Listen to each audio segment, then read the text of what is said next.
Okay, hello, ladies and gentlemen, and welcome to the Underground Sports Pod. It's me, Jeffrey McNeil. Along with me, as always, we have Austin Yelton and De'Aaron Yelton. And we're going to do our top 10 of players of all time in NBA and NFL. Like, y'all want me to go first on either of them, or one of y'all want to go first? It don't matter to me. Somebody else can go first. All right, I'll go. Should I do NBA? Yeah. Let's start with that. All right, bad. Well, hold on, real quick. Let me get my post and stuff going, so everybody can get in here. So we can. There we go.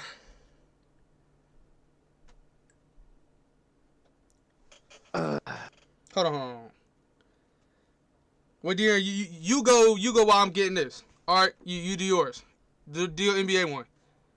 My NBA one? Yep. We all gonna do NBA, then we all gonna do NFL. That's how we gonna go like that. All right, let me go to my notes. All right. Ladies and gentlemen, boys and girls, children of all ages. My NBA top 10 list goes as follows. I got LeBron James, the GOAT, number 1, the greatest. Number 2, I got Michael Jeffrey Jordan, which used to be the GOAT until LeBron took his crown. I got Kobe 3, Kobe, one of the greatest players of all time. Number 4, I got Magic Johnson. Your camera off, by the way, but oh, yeah, it has to be. Yeah, your camera's off. It got to because he hit his notes. Yeah. You good? My phone, keep going. Number 5, we got Kareem Abdul-Jabbar, great player. Number 6, actually the only person on my list without a ring, Allen Iverson. I got him at 6. He was cold. Loved how he played. Just couldn't win the chip. 7, I got Steph Curry. Number 8, I got Larry Bird. Number 9, I got Tim Duncan. Helped you with that one. And number 10, I got Bill Russell. Helped you with that one. Nah, Bill was already on. Said Russell. I hate this. No, okay. So mine actually, okay. So disclaimer right here. Me and Darren both technically made 2 for NBA because for NFL. I made 2 for NFL. Oh yeah, okay. So yeah. So I made 2 for both because like I ain't gonna lie, I'm a little biased to certain players and stuff because.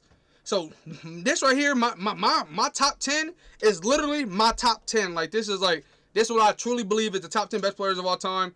But then I go and I do the players that I actually got to watch and that like me watching, I believe are like the top 10 best players to me because I physically got to watch them throughout like my years of watching basketball and football. So, but I'm doing my real top 10. I'm gonna also do his real top 10.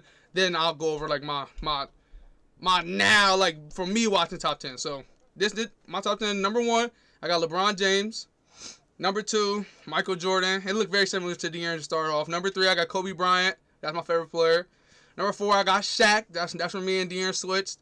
I got Shaq 4 because I believe Shaq could easily be 1. You know, if he probably played in the, I don't know. He was just the most dominant big man of all time. Number 5 is where I put Magic. Number 6, I got Wilt Chamberlain. I mean, you can't deny 100 points. You can't deny averaging like 50 in a season. You can't deny that. Then 7, I got Kareem Abdul-Jabbar. You know, things he did. Number 8, I got Larry Bird, the sniper. Number 9, I got Tim Duncan, best power forward of all time. And number 10, the ring chaser himself, Bill Russell. Say nah, Mr. 11 ring, Bill Russell. So it looked pretty similar to De'Aaron's, but I think. But yeah, bad list. That's not a bad list. I can't fault you on that one. But really, it's you ain't gonna say shit about my list. It's only. Well, I wasn't really paying attention. We kind of started this off at a bad foot because like I wasn't really paying attention at first. I was posting it all over. You want me to read? You want me to reread mine? Yeah, do read. Wait. Let me. I want to say this one point real quick. Let me say one point real quick, Darren. This reason why. Well, technically, I only did 5 of like players type stuff because like okay, I only watch like me with my own eyes really only watched 1, 2. Like 3 of these players on LeBron, Kobe, and Tim Duncan. I watched the end of Shaq, but everybody else on this list I've never seen play. You know, so like for real, it's just looking up stats or hearing about how good they were and looking at super old game footage really tells you how good they are. But I really never got to witness those players play on the list. All right, here I'll go second, and then De'Aaron, you can finish it up. All right, so I got some honorable mentions too. Yeah, I get to So say first, mine, but yeah, go ahead. yeah. So first honorable mention, KD.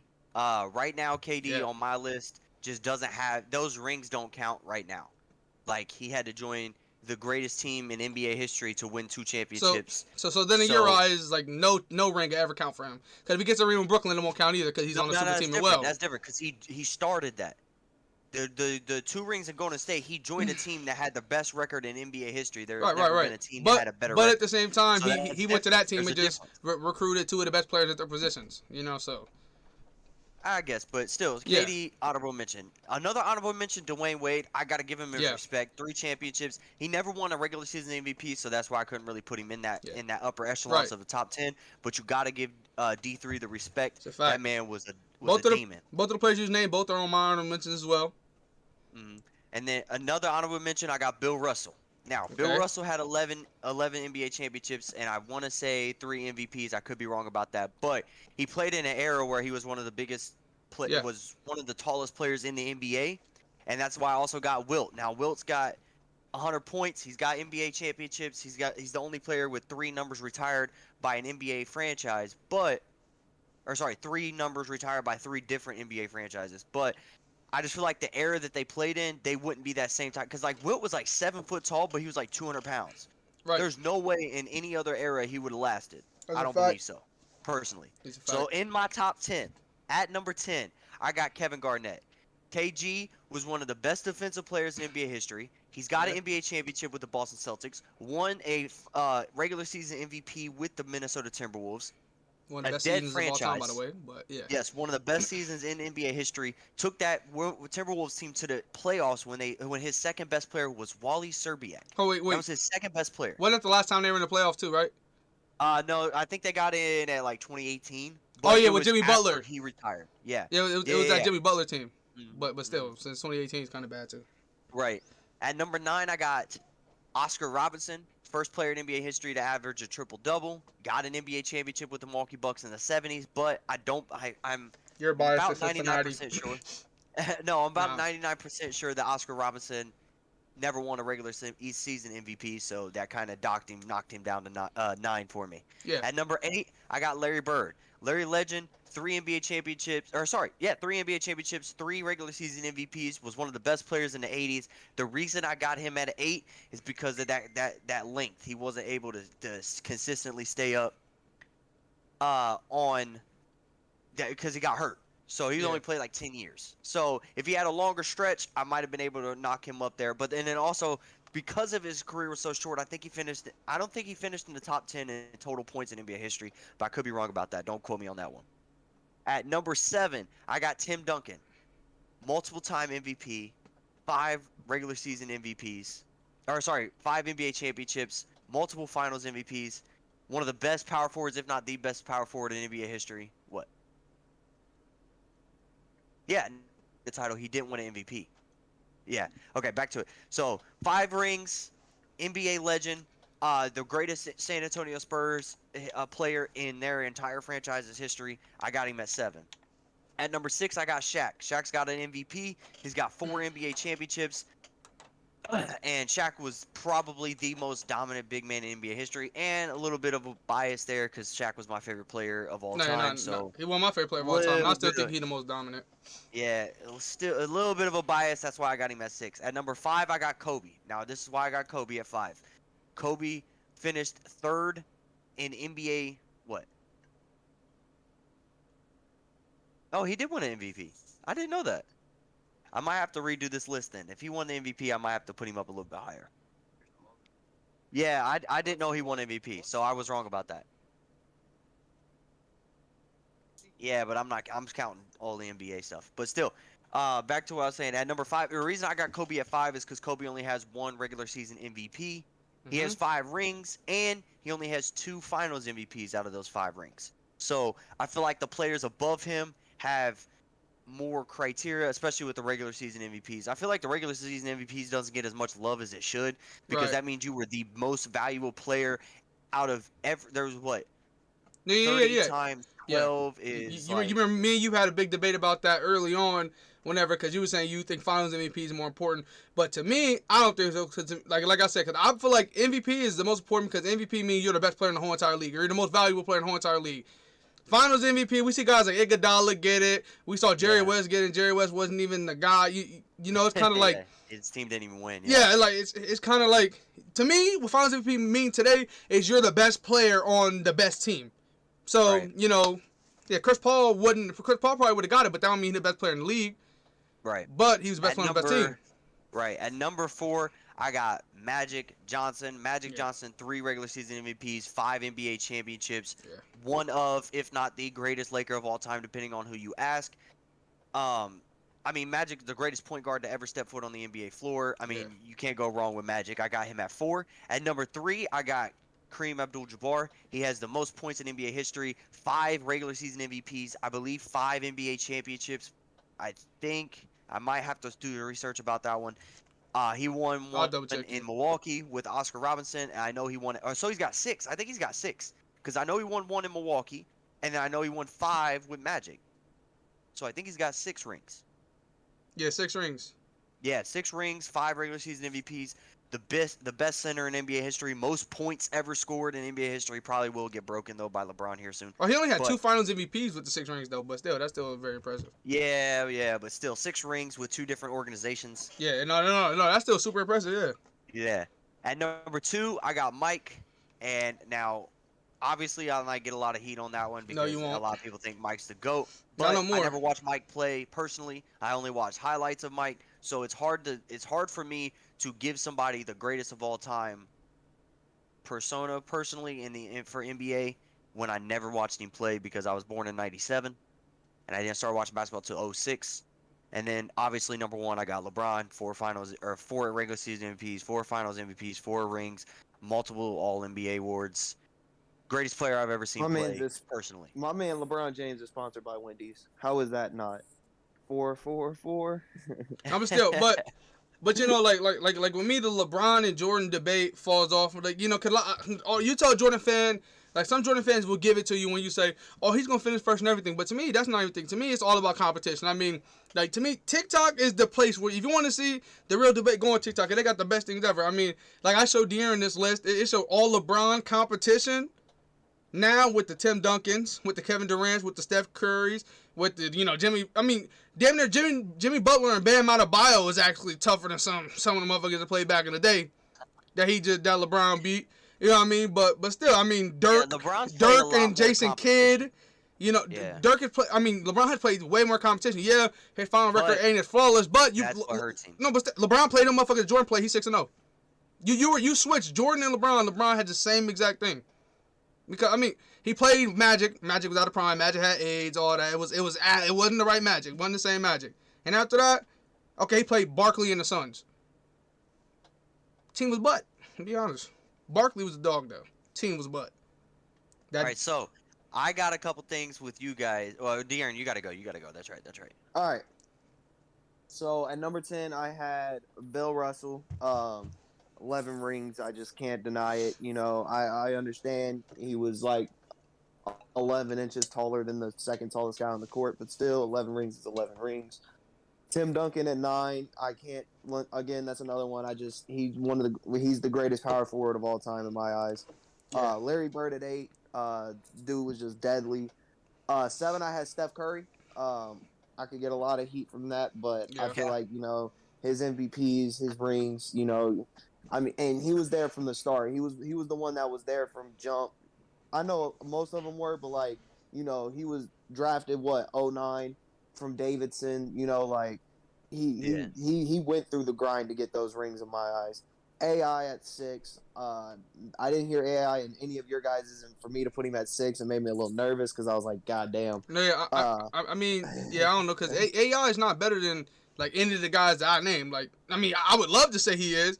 But he don't got to knock over Kareem or Larry Bird or Tim Duncan or Bill Russell or Magic or Shaq. He's just not. I would love to say he is, but. Number 5, I got Kareem Abdul-Jabbar. Like Austin said, 5 MVPs, 5 rings, or 6 rings, sorry. Number 4, I got Magic. Magic at 4. 3, I got Kobe. Number 2, I got Michael, and number 1, I got LeBron. Okay, so you don't have Shaquille O'Neal on your top 10 list at all. But you have O'Neal Curry is not a top 10 player and in your AI. eyes. Like, that's But crazy. you have Curry and Allen Iverson on your top 10. That's pretty. But Shaquille Bro, he had Giannis. O'Neal. He had Giannis at first, but At first, he had Giannis over Tim First I had Duncan Giannis. and over Larry Bird and Bill Russell. But I but think- but He but won look, one championship. no. Let's No, talk but here- if but he here. wins 2 or 3. No. Hell no. For me, Giannis is my 10A right now behind Bill Russell because, like you said, I mean, Bill Russell got it because of 11 rings, but Giannis is one more All-NBA defensive team All-NBA team or All-Defensive team from jumping into my top 10 list personally. Like, he's literally my 10B right now. I mean, bro, look at his accolades and just most improved player. That's actually pretty important when it got from where he started. Then he wins 2 MVPs. In this league, when you got KD balling, you got LeBron, you got Kawhi who's amazing, you got Curry who's balling, you got James Harden who's balling, you got all these, and you got players. Okay, back in the 2010s, somebody averaging 23 points in the season is amazing. Now we got niggas 27, 28, 29, and they're 21 years old. Like, this shit is crazy. The NBA today is insane, and for Giannis to win 2 MVPs in that, him win a Finals MVP versus a pretty good team. He beat great teams on the way there, And he got hurt, and he still played throughout an injury to go on to win the ring and get the Finals MVP, which that's your big thing. He got the Finals MVP. That ring was well-deserved. You know what I mean? Like, literally everyone was saying Giannis is a great player, but he can't get over the hump. He jumped over the hump, stomped on the hump, skipped the hump. He did all. Like, he won the ring. He went beyond the first round, second round. He won the NBA championship and was the best player while doing it.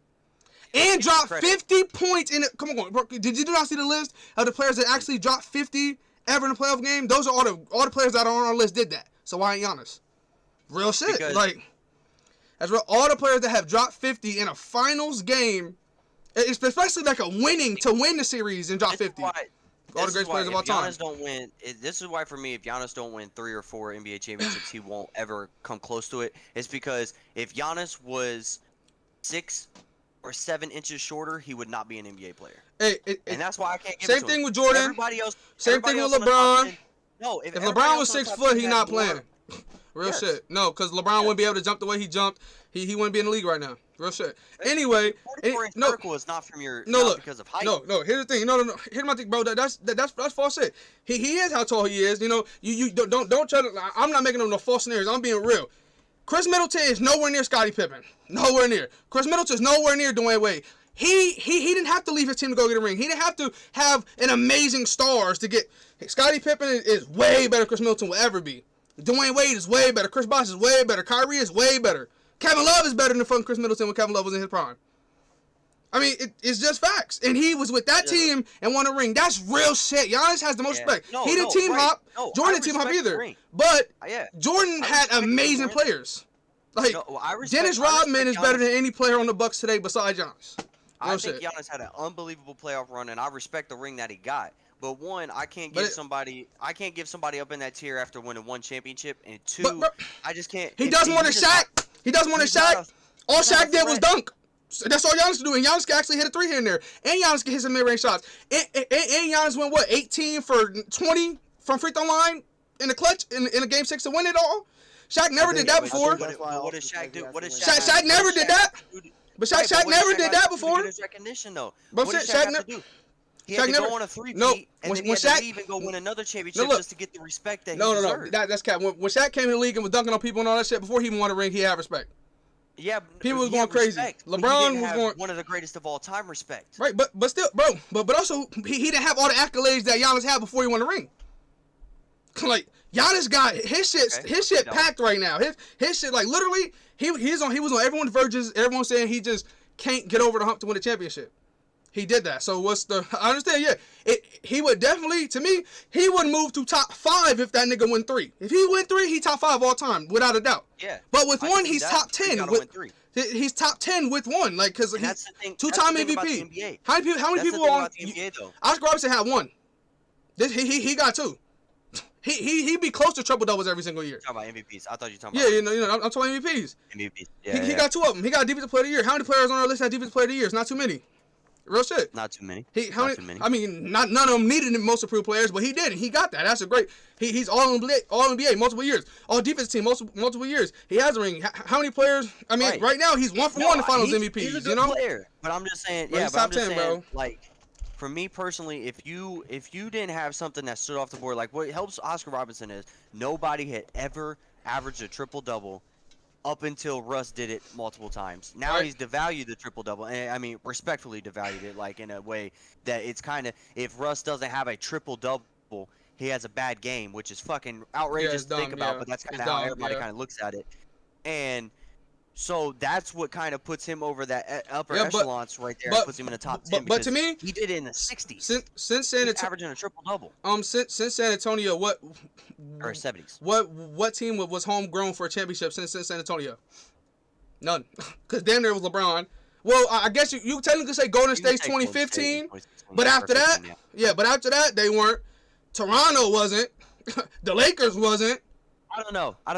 Toronto was not Kawhi. No. Kawhi and Danny. No. And Kawhi and Danny Green were the two biggest players on the team. And on the Danny Green was part of the regular season, but then Fred VanVleet did step up in the playoffs. But still, you say Kawhi, when Kawhi left, what happened? Stay the same fucking team without Kawhi and Danny Green. They were ass. No, yeah, I agree. You know what I mean? So I'm just saying, but it wasn't like a super team for the Toronto. It was no. You're right, but wasn't it? The other team's best player. Well, yeah, no. But I'm saying, like, it wasn't homegrown. They went and got a top 5 player in the NBA. Yeah. And traded away a top 15 to get a top 5 and get a knockdown shooter. You know, so I'm saying, like, this team, Chris Middleton and Giannis were on one of the worst NBA teams of all time. That Milwaukee team, like, I think it was Giannis rookie year, Chris Middleton second year. That team was ass. I'm talking like that team was god awful, had a terrible record. Then they come back to stay together, work all the way, and win a championship. Like, it's just amazing to see, because that if you look at that team on paper at the beginning, just like Atlanta, shocked everybody. The Bucks shocked me a lot. You take Giannis off of that team's not even really a playoff team. It's not. I'm gonna be honest. Even in the East, it's not. I don't know. I mean, they might have got the 8th.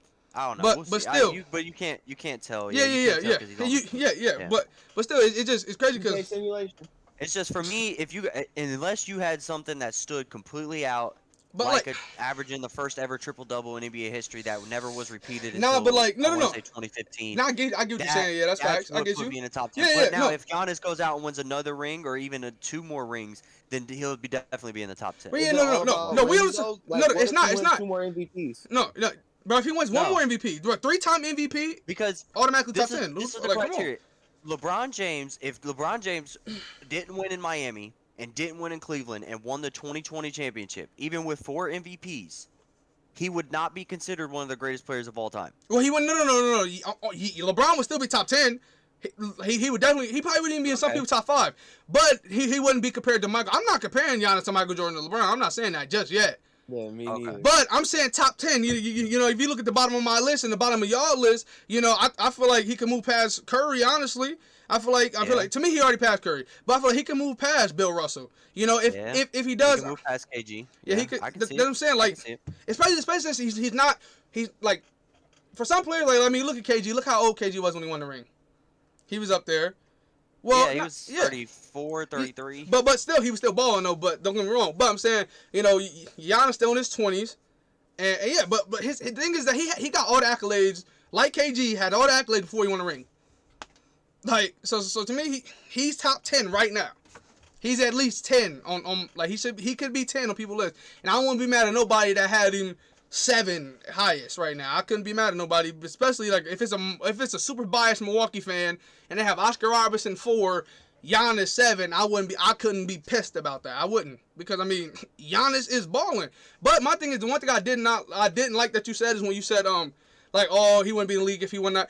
Wilt Chamberlain wouldn't have been in the league if he won that tall. Shaq wouldn't have been in the league if he won that tall. Kareem wouldn't have been. Shaq was like 300 Shaq pounds. couldn't shoot shit. Yeah, couldn't shoot a free throw. Couldn't shoot a weight size. No. Yeah, Austin, he was 7 like foot if Shaq 1, was, right? Yeah, Who? if Shaq was like 6'9", but still 330 pounds. No. He's still. I'm saying the size. No, bro.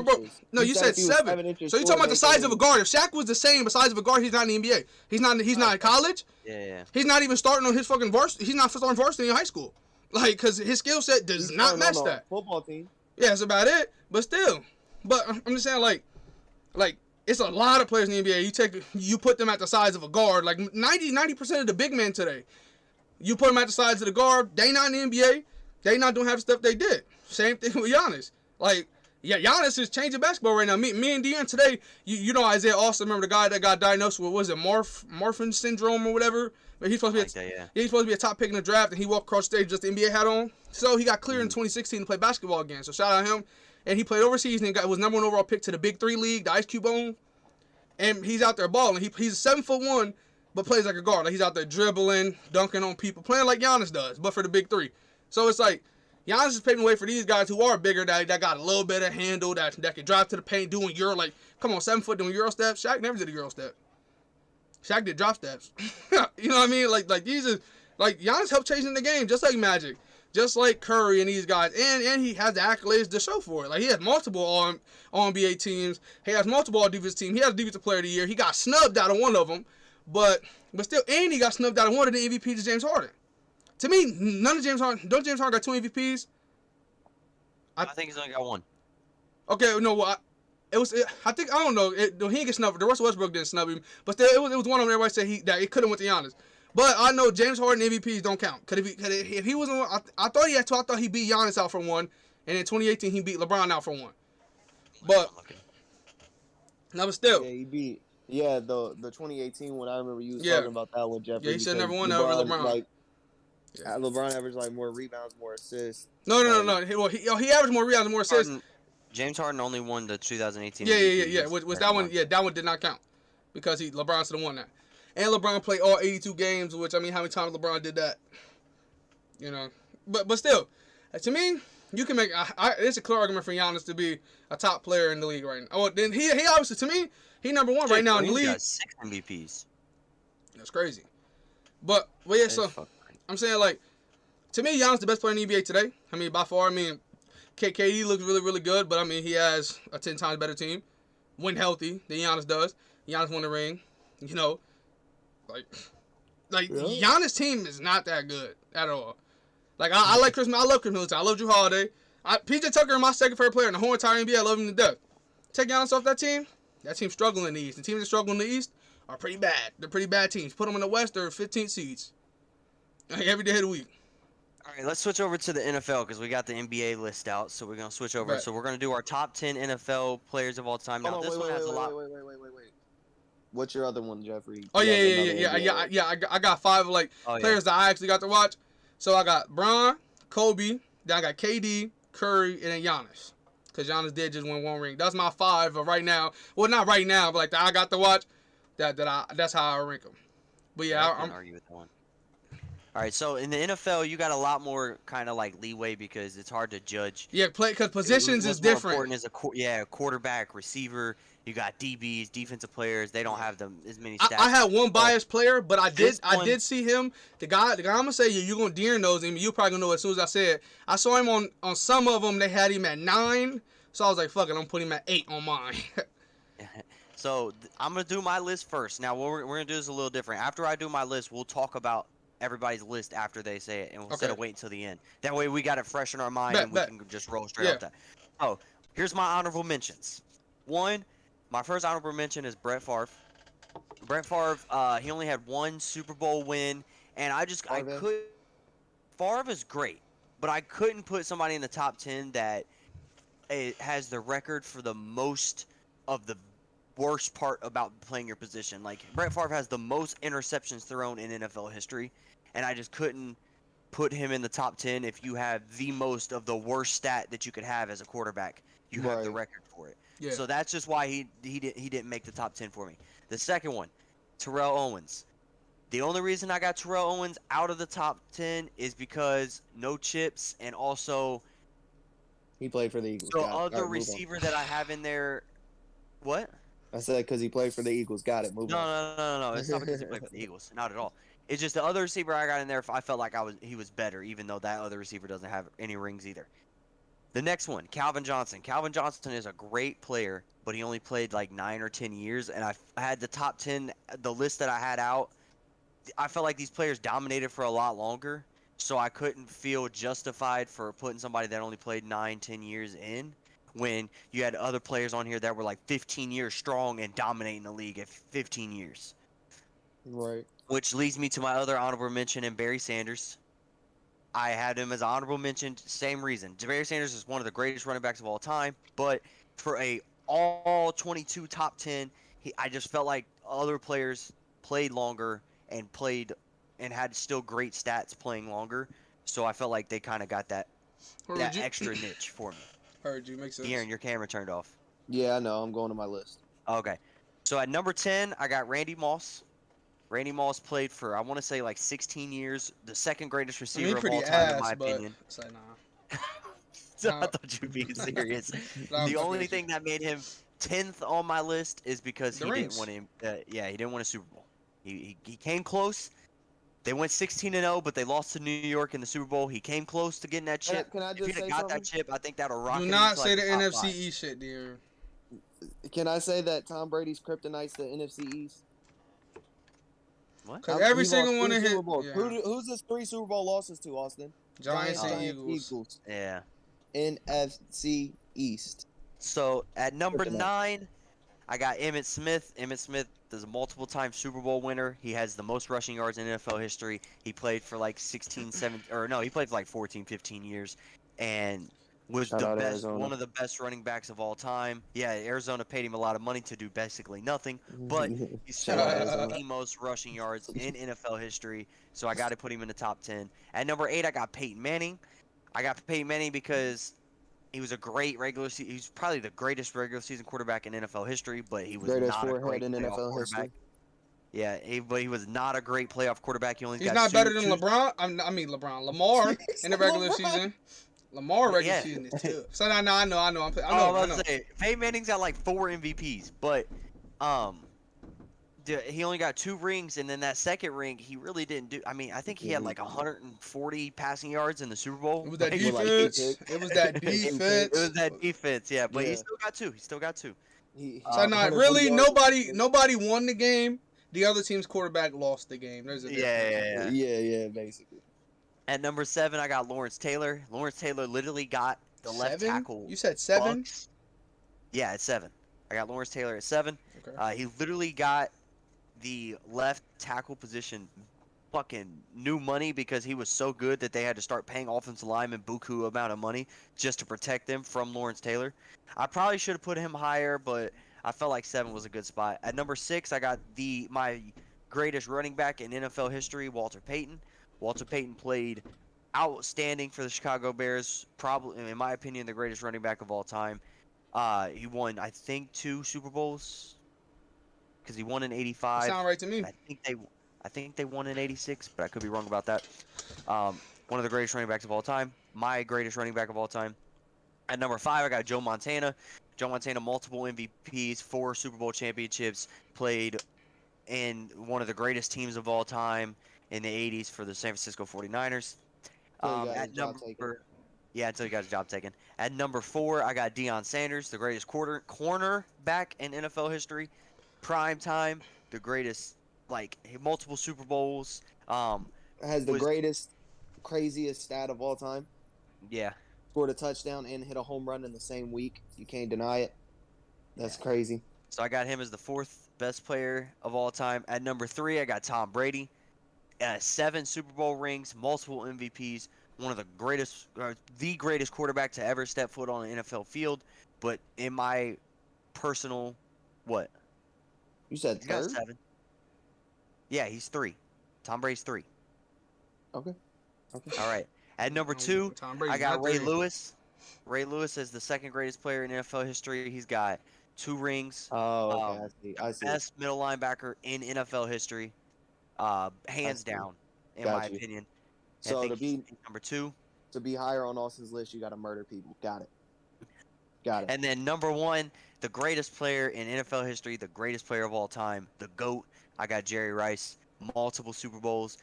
Has the best stats for a receiver out of any category you can think of. Most catches, most touchdowns, most receiving yards, and the greatest player of all time, in my opinion, in the NFL. God, yeah, your opinion, you fucking wide receiver. Jerry Rice was the greatest. Not of all time, the best wide receiver, No. yeah, but not the greatest player. the greatest wide receiver. I got him as number one. And even on the, No. they did a top 100 NFL top 100 players on the NFL Network, and Jerry Rice won the number one spot. Yeah, And that's by the NFL experts. No, it was like in 2014. Tom Brady The had like NFL experts. now he has 7. Wait. The NFL experts also has Michael Thomas as the 5th best wide receiver in the league today, after last year and the year before that. Yeah. I agree with that. A guy that runs. Michael Thomas is top 5. Michael Thomas is better than Amari Cooper. No, right now, no, he doesn't play. No, he doesn't even play. Amari Cooper plays. Al Robinson plays. Michael Thomas has like 3 of the top 5 most catches in a season in NFL history. Bro. Yeah, that was the season before. Bro, they're talking about right now, like in this upcoming season, he's 5 right now. No. I can argue with that. He's not 5, bro. I could. I could argue that.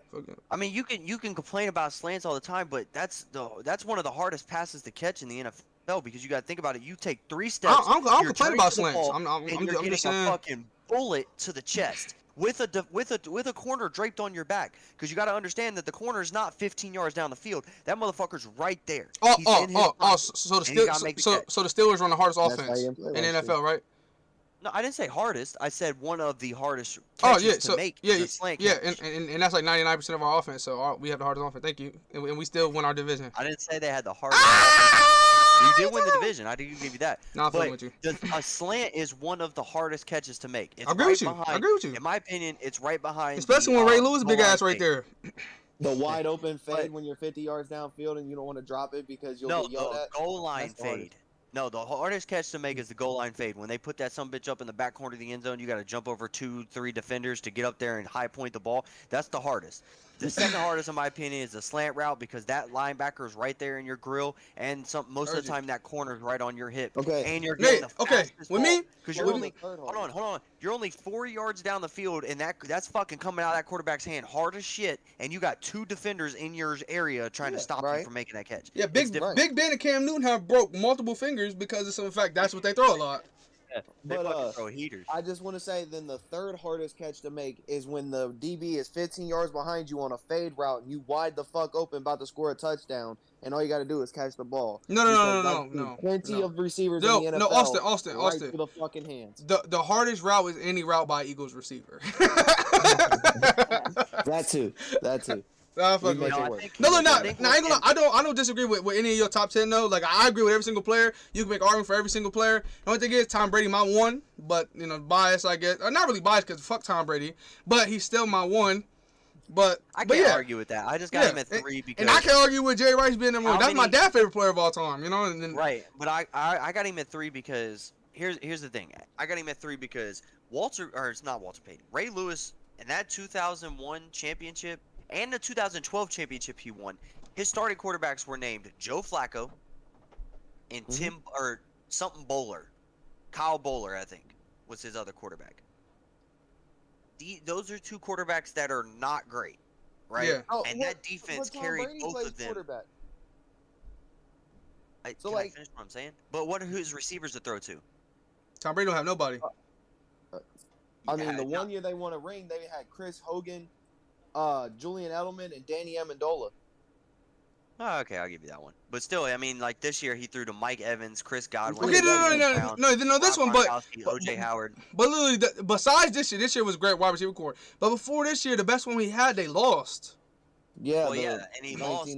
You lose a 16-0 season. That kind of harped me a little bit too. That kind of dropped. Did the Ravens go 16-0? No, but if they would have went 16-0, they wouldn't have lost the Super Bowl. Did the 49ers go 16-0 with Joe Montana? No. But if they would have, they wouldn't have lost the Super Bowl. That 2012 championship was cheating anyways. They had to cut the lights out and then turn them back on, and then they could win the fucking. How was that cheating? I still don't. How was that cheating? I'm about to say I still don't know how that was ever cheating. They cut the lights out and then they paid the refs when the lights was off. That's what happened. Okay, whatever. They slipped the money.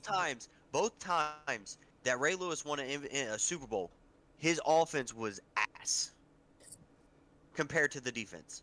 And in 2001, when I they won wouldn't the say championship, ass, but the defense was definitely better. In 2001, when the Baltimore Ravens I wasn't even alive, my G. I wasn't alive, my G. I'm talking about the second one. The second one, the offense was good. They weren't great. They were all right. They weren't all right. They were better than all right. Their number one receiver was Torrey Smith. Who's decent. So I get that. But who's the running back? Who's the running back? Ray Rice. Oh, okay. A fucking goat. What are you talking about? His hands are certified in the streets. His hands are certified in the streets. Ray Rice wasn't even the best running back in the division. Yes, he was, bro. Yes, he was. In the division? To the Ravens, yes. Who's better than him? You had better than Benson, if that's who you talk about. No, it was Benson. Then you better had Rashad Mendenhall. Better than him. For the Steelers. And who's Cleveland's running back? A fucking nobody. He was the best running back, definitely in the division. Like, bro. The Browns didn't have shit. Bro, the Browns. Payne Hillis. Bro. He was one of the best running backs in the league, bro. Had a good year. Bro, he was a goat, bro. He was a dog. That was the year he won the Madden cover. So yeah, he had a good year. I know. He had a good year. Yeah. But look. What I'm saying is better than Ray Rice. No. But what I'm saying is his quarterbacks were Joe Flacco and I think Kyle Bowler. When Joe Flacco won that shit, Joe Flacco was actually good. Like, Joe Flacco wasn't ass. Joe Flacco was good during that run. It was Trent Dilfer, not Kyle Bowler. It was Trent Dilfer. Bro, Joe Flacco had a... Bro, Joe Flacco was actually... He's my Ryan Tannehill. He was hella underrated because he had shitty receivers. Or you feel me? Which, he don't got shitty... Ryan Tannehill don't got shitty receivers now. But, yeah, he has terrible receivers and they still won Super Bowl. That's a good quarterback. Tannehill don't have shitty receivers. But, 2001... Flacco had terrible receivers. The Baltimore Ravens offense in 2001 averaged 10.2 points per game. I wasn't alive, so I can't argue that one. 10.2 points per game. That means they were winning games 10-7, 10-3. They literally, Shannon Sharp said the thing. They had a meeting. Bro. I said the defense was 10 times better. I said, but the offense wasn't ass. I'm just saying. I'm talking about 2012. The 2001 Baltimore Ravens had a meeting, and Shannon Sharp said Ray Lewis looked him and Trent Dilfer in the eyes and said, "We need one touchdown. You give us one touchdown, and we will win every single game." And they gave them one touchdown a game, and they won almost every single game. I think they won 11-5 that year, and averaging 10 points per game. Can you imagine if an offense averaged 10 points per game in today's NFL? They would have finished 0-17. Yeah. Well, yeah. Because didn't the Jaguars average like 12 when we looked it up? Yeah. Yeah. They averaged worse than the Jaguars this year, and they won the fucking Super Bowl. That's crazy. I said the defense was insane, but I said the offense wasn't ass. Like, I'm not talking 2001. I wasn't alive then, so the offense wasn't ass in 2012, but it wasn't great. No, yeah. I mean, obviously it wasn't as good as Kansas City's or none of these, but I mean, it was better than Atlanta's. All right, I'll go next on my list. I'm gonna go. It was better than that Rams team. No. Go 10-1. Go 10-1. You hear me? Go 1-10. That Rams team, that is better than that offense. That game, the Rams team out of Super Bowl, it was like 13-3. Against yeah. That offense is better than them. That shit was terrible. Worst Super Bowl all time. All right. So my NFL all-time top 10. Hold on, before you go. Who the fuck goes 1-10 in a top 10 list? My dumbass. Okay. You go 10-1. Go ahead. All right. He doesn't want suspense. Yeah, because my number 10, you guys are about to hang up. Okay, here we go. Number 10, Frank Gore. You can't argue with this man. Bro, yes, we can argue. Frank Gore. Is Barry Sanders on there? So your shit has to be Frank Gore, then Barry Sanders, then Emmitt Smith, then Walter Payton, then fucking... So that means Derrick Henry on that. Derrick Henry on that bitch. Number 9, Christian McCaffrey on there. Saquon Barkley on there. Like, this whole shit running backs. Because I can name 20 running backs better than him. Hold on. Go back. We didn't hear 9. What's 9? Number 9, Peyton Manning. At 9? At 9. He's not on my shit. Number 8, Emmitt Smith. Number 7 is Walter Payton. Damn. Number 6 is Lawrence Taylor. Number 5 is Barry Sanders. Number 4 is Deion Sanders. Number 3 is Joe Montana. I love saying that. Okay. Number 2 is Jerry Rice. And number 1 is the man that kisses his sons, Tom Brady. Oh. So Ray Lewis is not on your top 10, and you have 4 running backs on your top 10 greatest players of all time? 4. 4 running backs? 4. and one defensive player. And that, bro, you hold on, go, Two defensive players. hold on, hold on, Austin, give me a second, give me a second, hold on, let me calm it down. So it's 4 running backs, okay, I can see that. One for me. No, hold on, I'm saying, but you ain't say guys like, Bo Jackson. I ain't hear that. Did you hear that? I'd have took Jerome Bettis over Frank Gore. What you talking about? I'd have took Jerome Bettis. Wait. He did more than Frank Gore, old ass. Frank Gore is known for being old. That's about it. Wait. So you're telling me that, in your opinion, running back is more of an important position than quarterback? I got 4 running backs and 2 quarterbacks on your top 10 greatest of all time. Yeah. And you have Frank Gore. What has Frank Gore done? He has the 3rd most rushing yards in NFL history. Because he played the fucking longest. What the fuck? But if I play in the league as long as Frank Gore, I got more than that shit. What are you talking about? Since 2012. It's been 11 years since he's been in the playoffs. Okay, when you play 241 games, you got to commend that. Frank Gore has never finished in the top 5 in any MVP voting. Frank Gore has never finished in the top 5 of best running backs in a season. Best running backs in a season. And he still has the 3rd. He hasn't made the playoffs in 11 years. 11 years. Now look, he played for a team last year that went 2-14. Here's my thing. And got cut from that team. Bro, our grandma could play the same amount of years he did in the NFL and have the same stats. Nigga was in there alone. Not a single player on that other top 10 list that you just gave us has been cut from a NFL franchise except for Frank Gore. He got cut last year. Cut. I mean, he's old by now. a 2-14 Jets. He got cut.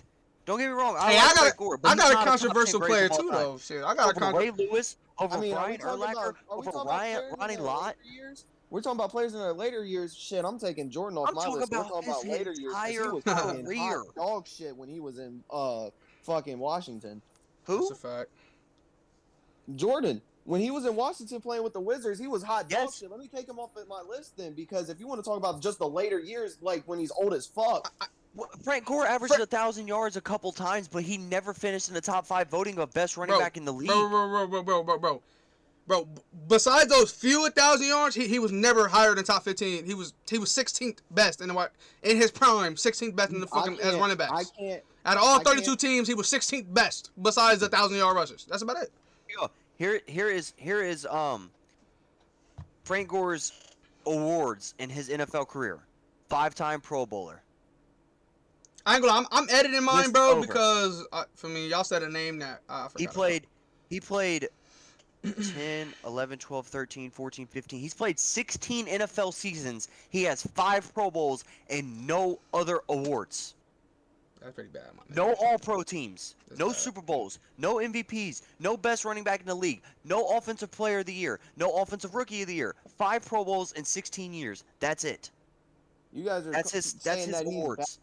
You guys are saying that he's bad, like he didn't. I didn't say he's bad. But he's not top 10 of all time. He's not top 15. He's not top 100 of all time. Like, come on. 1, 2, 3, 4, 5, 6, 7, 8, 9 1,000-yard seasons.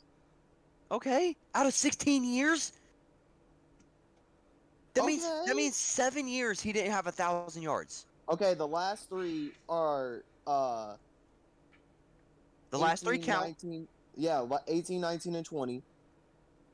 So, I mean, when he's getting old, but there's when he started in the NFL, his first year he had 608 yards because he didn't start, and then he started and went 1,000 yards 4 years in a row, then went 853 because he only played 11 games because he got hurt, and then another 4 years in a row of 1,000 yards, and then you want to hear something crazy, bro? He's better than Adrian Peterson, Dean. He's better than Adrian Peterson than you. Hold on, but is he better than Adrian Peterson than you? Adrian Peterson has 8 over 1,000-yard years and 1 with 2,000. And an MVP after tearing his fucking ACL. That was the year he had 2,000 yards in one season. Okay. Frank Gore tore both his ACLs in an 18-month span, and then went on and rushed for over 16,000 yards. Was that in college? What didn't he? I thought he tore it in college. He didn't do that. He did that over a year span. Adrian Peterson tore his ACL, and 6 months later came back and won the fucking MVP and rushed for 2,000 yards. In 18 months, in a year and a half, he tore both. One on each knee. But did he rush for 2,000 yards and win the MVP? Did he do that? Nobody rushed for over 16,000. Then the conversation's over. Conversation's over. It's still in the. It's still How many MVPs you got? How many MVPs you got? No. And not even just that, Jeffrey. Not even just that. I'm just asking that. That's all I want. ProFootballReference.com. When you have the top number, they'll highlight it, right? So like if you have the most rushing yards, most passing yards, most points per game, it'll be highlighted on your statistics. Frank Gore never led the league in rushing. Frank Gore never led the league in rushing touchdowns. In 16 years, never led the league in rushing yards or rushing touchdowns. Ever. Bro, Lamar Jackson is better running back than Frank Gore. Now, I wouldn't go that far. Nah, I would. I wouldn't go in that 16 years, he will be. far. In 16 years. 16 years, he will be. 16 years. No, but once again, I give him props for playing 6. That's crazy. 16 years? He only rushed for 10 rushing touchdowns once. You only had double-digit rushing touchdowns one time in your That's career? bad, De'Aaron. That's bad. That's bad. That's bad. He's not And top the 10. one year he had double-digit rushing touchdowns, Jeffrey, he only had 10. Here's my bro. Look, Austin, What? you gonna be just as mad. What the fuck? What?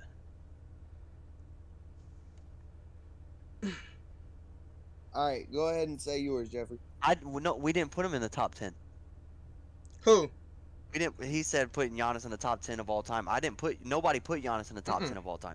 Frank Gore is a great running back, but he is not the top 10 greatest players of all time in NFL history. I ain't gonna lie. By far. Now look. I got a controversial one too, but to me, it's not as bad as Frank Gore. But it's for me, it's bad. So that's not that bad. Number 10, I got Jim Brown. This nigga got a team named after him. Feel me? He did get a team named after him, but okay. Yeah, he did, bro. The Browns is after Jim Brown for me.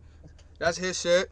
No, but was a more successful No, but still. actor. No, That's he was a demon though. Browns was named the Browns I know. because the owner's name. Oh, okay, Look, okay. Go ahead. But that was his shit when he got there. He was Brown on the Browns. Everybody knew that he was a demon.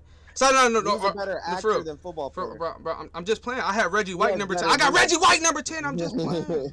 No, I mean I could be mad at you for putting Jim Brown in the top. No. 10. Number shot. I got Reggie White number 10. Number 9. I just added him. I ain't gonna lie. Peyton Manning, I got number 9. No harder than he ass. He just good. He decent. It's like nah. Number 8, Big Mean Joe Green. That's the only bias I got on this shit. He was a fucking demon.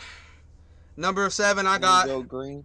I got the other Joe Montana, number 7. I wanted to put him higher, but he's not better than none of these other players. Keep it a buck. Number 6, I got Walter Payton. Feel me? I don't gotta say nothing about that. Number 5, I got Ray Lewis. Wanted to put him higher, but not gonna lie. My number 3, y'all gonna be like Ray Lewis better than him, but not to me.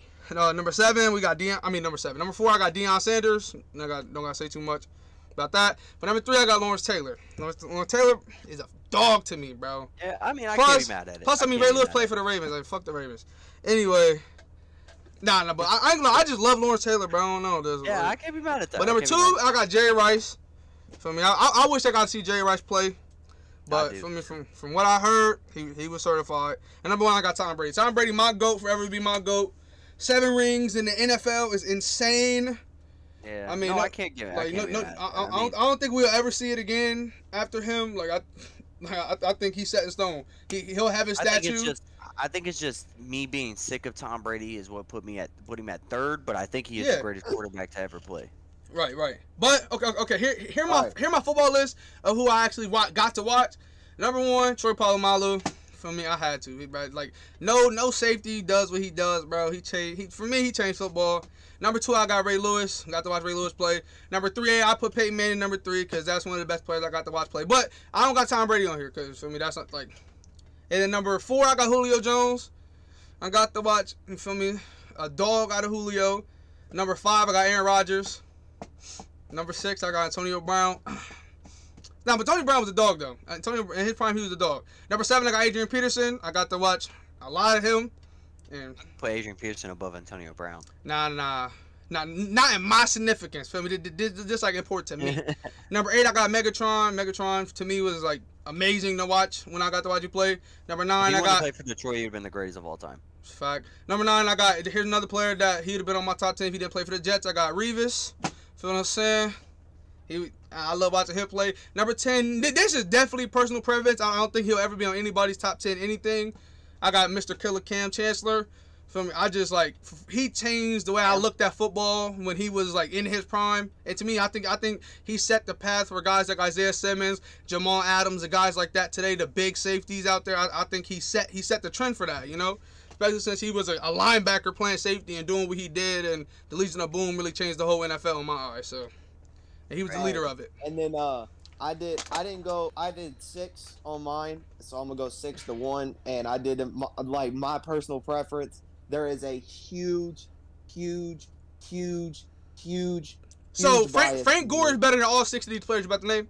Hold on, no. Oh, okay. Okay. Here we go. Number 6, I got Jeff Saturday. Shout out to him. I mean, an amazing offensive lineman. You know, probably one of the greatest offensive linemen of all time. Number 5, I got Ray Lewis. Also, with this list, what I did was I didn't want to use any of the players I have in my top 10. So these guys are not in my top 10. The only player I got my top 10. Well, I got 2 of them: Ray Lewis and Peyton Manning. So then number 4, I got Ed Reed. Number 3, I'm gonna try to say this without. I'm gonna have to say this and then take my headphone out. Okay. Number 3, I got Brian Westbrook. And I think y'all are done yelling. Okay. Number 2, I got Randy Moss. And then number 1, I got Troy Polamalu.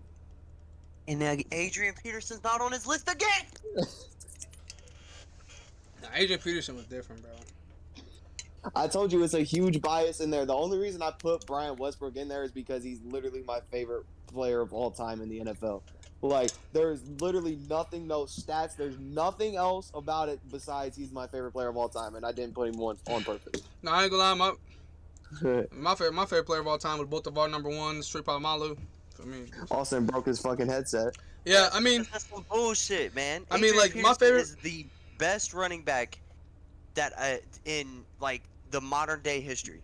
There has never been a running back greater than Adrian Peterson, besides like the legends. Like if you go from modern NFL, which you could say about 2005 to now, there is not a running back that has been greater than Adrian Peterson. And I agree with that statement. Then how is he not on your top 10? Even if you do recent, like on the recent one. He's 11. Brian Westbrook is on your top 10. You threw your headset. Hold on. I explained this already. You threw your headset. You got to listen to me. The only reason Brian Westbrook is on my list, there is no accolades involved. There is nothing involved except for he's literally my favorite player of all time. I don't care. I don't even know who he is. There's nothing involved. He used to play for he's the one that made me start liking the Eagles, Jeffrey. He was number 36. He was the running back. There's nothing to it, Austin. There's literally, if I was. I'm not talking about just Brian Westbrook. I'm talking about you listed off 6 names, and all of those 6 names, except you could say a few, Adrian Peterson was better than them. Adrian Peterson was better than Ed Reed. Adrian Peterson was better than Brian Westbrook, obviously. Adrian Peterson was better than I gotta remember who all you put on your top 10. He's not better than Troy Polamalu, bro. That's all I gotta say. He's not better than Polamalu. He's not better than Randy Moss. He's not better than Ed Reed. He's not better than Ray Lewis, and he's not better than Jeff Saturday. Yeah, I think he's better than Jeff Saturday. No way. I'll give you Randy Moss. I'll give you Ray Lewis. I'll give you Ray Lewis, and who's your Polamalu. number 1? Polamalu. I don't know. Yeah, he better than Troy Polamalu. I mean, he's not better than Troy Polamalu, bro. Polamalu only won 2 rings. Don't get love. This is why. How many Adrian Peterson won? How many Adrian Peterson won? No, I'm saying he won 2 rings, but I'm saying Polamalu never won a Defensive Player of the Year. But bro, no, it's undebatable, bro. Oh no, Yeah. He's not better than him, debatable. but I'll debate. You can make You can make a very strong argument for Polamalu and for Adrian Peterson in that debate. You can make a very strong argument for both. No, the argument I'm making is that Jeff Saturday is one of the greatest offensive linemen of all time. And Adrian Peterson, one of the best running backs.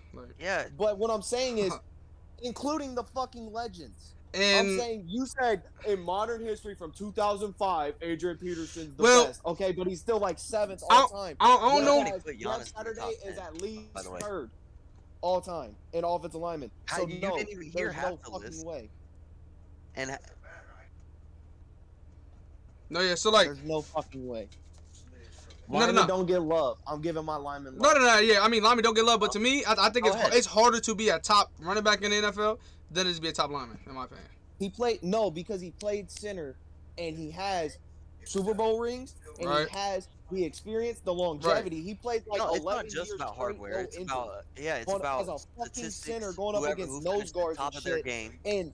And in the 2000s and the 2010s where there was, you're in the trenches, you're in the fucking trenches. Like there's Right. nothing they're gonna do, you know. And he never got fucking hurt. He played for fucking ever, and like there's no way that you would say that Adrian Peterson is better than Jeff Saturday. I understand that he's a running back and he has more stats and more accolades, but offensive linemen don't get accolades. They don't give a fuck about accolades because they are offensive linemen. They know they're not getting that shit. Fuck that. My offensive lineman, my number 6 will be Jeff Saturday. Adrian Peterson can rush for 100 million yards. I don't give a fuck. Jeff Saturday 6. No. Yeah, linemen definitely don't get love. But yeah, like to me, I feel like it's just tough to be a top running back of all time than it is to be a top lineman. You know, Yeah, but if you don't have an offensive line as a running back, you're not doing shit. Dalvin Cook's proving you wrong. Saquon's been proving you wrong since he's been in the league. Chris McCaffrey's been proving you wrong since he's been in the league. No, what I'm saying is, like Jeff I'm Saturday. just naming guys. I'm just naming guys who are some of the top players in the NFL today and don't have offensive lines. I'm not saying no alignment like they're buns O linemen. I'm saying no alignment like if you took offensive linemen away from the NFL. Right, but I mean, if you take if you take running back from the NFL, you don't get shit. You take quarterback from the NFL, you don't get shit. I mean, you're right. Every position is important, but to me, to be a top running back of all time is harder than being a top lineman. We listed all of our top 10s, and not one offensive line was in any of our top 10s, and I'm okay with that because I understand it, and I understand that. So my personal list, I'm gonna have an offensive lineman on there. No. I get you, bro. You can put him at 10. You can do whatever you want. I'm just saying that to me, to the lineman is. I mean, I'm not gonna say it probably is one of the easiest positions in the league. And on top of that, I feel like it's harder to be one of the best at positions that there's been a million greats at. A million. And you know who he snapped for like 11 years? Who? He snapped for Peyton Manning, so he had to listen to Peyton Manning's Omaha and check this, check that, check the third, check your mom, check. No, but still, so I'm his just legs was hurting every play because they was in the stands for 15 and a half seconds. Here's my thing. We could sit here and name 95 million great running backs, 99 million great quarterbacks, 99.999 million great wide receivers. It's hard to be a top one out of all those. It's hard to be a top 20 out of all those. But I feel like it's easier to be a top lineman than it is to be that. And I understand what you're saying, Jeffrey. I really do. But what really set him on the edge for me is when I was looking at his stats, it said games started and games played, 16. It said that for like 11 years straight. And I was like, dude, he didn't miss a game for 11 years. You can't doubt that, man. Like Joe Thomas, 10 straight years in a Browns uniform, didn't miss a game. One of the greatest offensive linemen of all time. You would say the same thing, correct? Yeah. Like, when you're not missing a game and everybody knows on Sundays or on Mondays or on Thursdays, Jeff Saturday's on the field, there's no denying that, man. I'm sorry. There's no denying that. Give this man credit. Austin, you're still on mute. Yeah, he's talking to Uncle Dustin. Okay. But, and I know it's a little more biased as well with Jeff Saturday because, I've played offensive line. I know you have too, Jeffrey, and you still think differently. But I don't know. I just feel like you said, you agree with me. Linemen get absolutely no fucking love. There's no love for the offensive linemen. Right. I mean, defensive linemen get more love because, you looked at the 2010s list, remember, and Aaron Donald was number 1. Defensive linemen get more love. Yeah, to me, yeah. No, but still. Yeah, no, I get what you're saying because to me, my whole life, I never wanted to play offensive line. I was always one of the big guys, so I had to. But yeah, because you sit out there, you get a pancake, nobody yells your name. You sit out there, you get the big block that gets the touchdown, nobody says your name.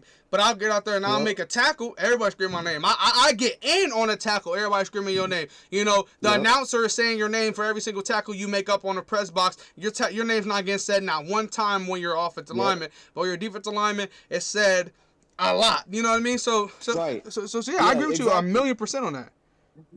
Exactly, like you was just saying, you're running, you make fucking 4 blocks and pancake 3 of the 4 people, and the running back scores. It's touchdown Adrian Peterson. It's not touchdown because Jeff Saturday just pancaked half the fucking defense. No, it's never that. You know, you like you said, so yes, I'm gonna put Jeff Saturday over that. A little biased because offensive linemen get no love at all.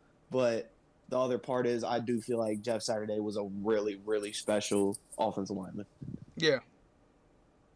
But moving on here, we got some stuff to talk about. Hold on. Wait, no. Go ahead. We got some stuff to talk about. Coming out of Green Bay this week, we got to see Aaron Rodgers signing basically a one-year deal. Now they're saying it's through 2023, but it's really a one-year deal because they're saying in 2022 and 2023 he has a say on where he's going, as in he's leaving Green Bay after this year. So do you guys have any thoughts on that? About him basically saying this is my last year. It's basically win or go home for the Green Bay Packers at this point, because after this year they got to reload with a new quarterback and hope he pans out. Well, I don't know. Like me, you talked about, I feel bad for Jordan Love in the situation. I think it's fucked up. You know, his number was getting called the whole time when Aaron Rodgers was out, and his whole organization wasn't, you know, putting themselves behind him. They were too busy crying for Aaron Rodgers back. I think that's discouraging for a player. But at the same time, in Aaron Rodgers' eyes, I mean, I like the decision. You know, you talk to the team, you figure out agreements with your team, and you move on from there. I think that's the best possible scenario and the best thing to do instead of being a little baby about it and just walking away crying. You know, be a man about it. You know, feel me? Pick up. You know, just go ahead and pick up where your team left off. You were number 1 seed. You won the MVP. Go out, try to compete one more time. If you don't play that good again, now you out the door. You know, but if you do play good, then you could talk about making other deals. Right. And like you were saying, like number 1 seed. Not only that, they made it all the way to the NFC Championship and lost to the Super Bowl champions. Right. And when that happens, I don't know why, but my brain always associated with, like, damn, if Aaron Rodgers won that game, he could have won the Super Bowl because the team that beat them won the Super Bowl. You know what I'm saying? Yeah. So, like, you know, you're basically that close to winning it all, and your star quarterback's about to walk away. You re-sign him. It's a sigh of relief for Green Bay. But on the flip side, does it upset Jordan Love?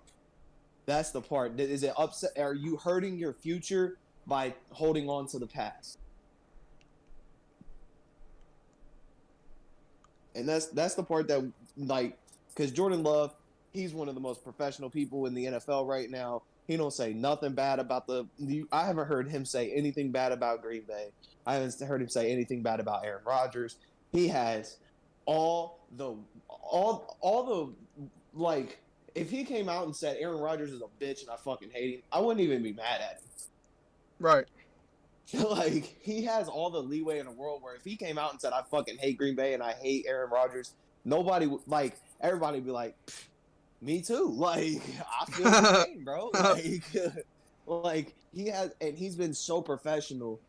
So I don't know, because you don't know what he's thinking in his head because he won't talk to the press, but right. The big question is, are they hurting their future by holding on to the past? And is Green Bay, like, are they going to implode after this year, honestly? Because if, you know, Jordan Love doesn't want to play and Aaron Rodgers is out and Devontae Adams doesn't get a quarterback and he wants out, you know, like. Yeah. I ain't gonna lie. I want to. Austin, bro. I want to talk about Giannis real quick, bro. Cause, bro, like I've been listening to you, and stuff, but, bro, Dean, look, the shit I'm looking up, bro. I'm gonna let everybody know. LeBron was 28 years old when he won his first championship. Giannis is 26. Right? What'd you say? All right. So look, I'm researching, figured out some amazing arguments for why Giannis can be considered up there. You know, but when LeBron won the first championship, he was considered. But okay, Giannis had 2 MVPs. LeBron technically had 3 if you count year of. Had 3 MVPs by his first championship. But LeBron is also 2 years older than Giannis is, being 28 when his first championship, and Giannis is 26. All right, so that's the thing technically in his favor. Giannis has had 3 all first NBA teams. All first NBA team. LeBron had 4, well technically 5 if you count year of. So he had 5, and then They both had 2 All NBA second teams for their first championship. Giannis had 3 All Defensive first teams and an All Defensive second team. He has a Defensive Player of the Year. Did this all before his first championship. So and he won the championship younger than LeBron did. LeBron was 28, Giannis only 26 years old, already won his first one. With a 10 times worse team than LeBron had. Which, LeBron number 1 of all time. I'm not saying Giannis will be even jump to top 5. But I'm saying these are great arguments to why Giannis could be. You know, because he's only... Yeah, but he's only 26 years old. He's too young. Right. He's too young right now. He's Hold only on, 26. But, we don't know how. That's crazy. He's younger and he already had the same amount of accolades LeBron did when LeBron was at that point. Yeah. And LeBron was... people said LeBron was greater than Jordan then. Right, Giannis No, we hear you. Giannis Antetokounmpo has a bright future, and he could become one of the best. He could. Yeah, but I'm saying like why he could be top 10 now. Because when LeBron, 2012, LeBron was top 10. His fucking mic worked. Why'd he leave? Yeah, I don't know. Probably. I think his audio was. I think like him hearing us was messed up. No, I'm saying 2012, LeBron was top 10. So why ain't 2021 Giannis top 10? They literally they shit match up perfect. In 2012, everyone was saying LeBron was top 10 of all time at that point. When he won his ring, had his MVPs, has all NBA first teams. Not top 10 of all time. Yes, LeBron was definitely top 10. In 2010?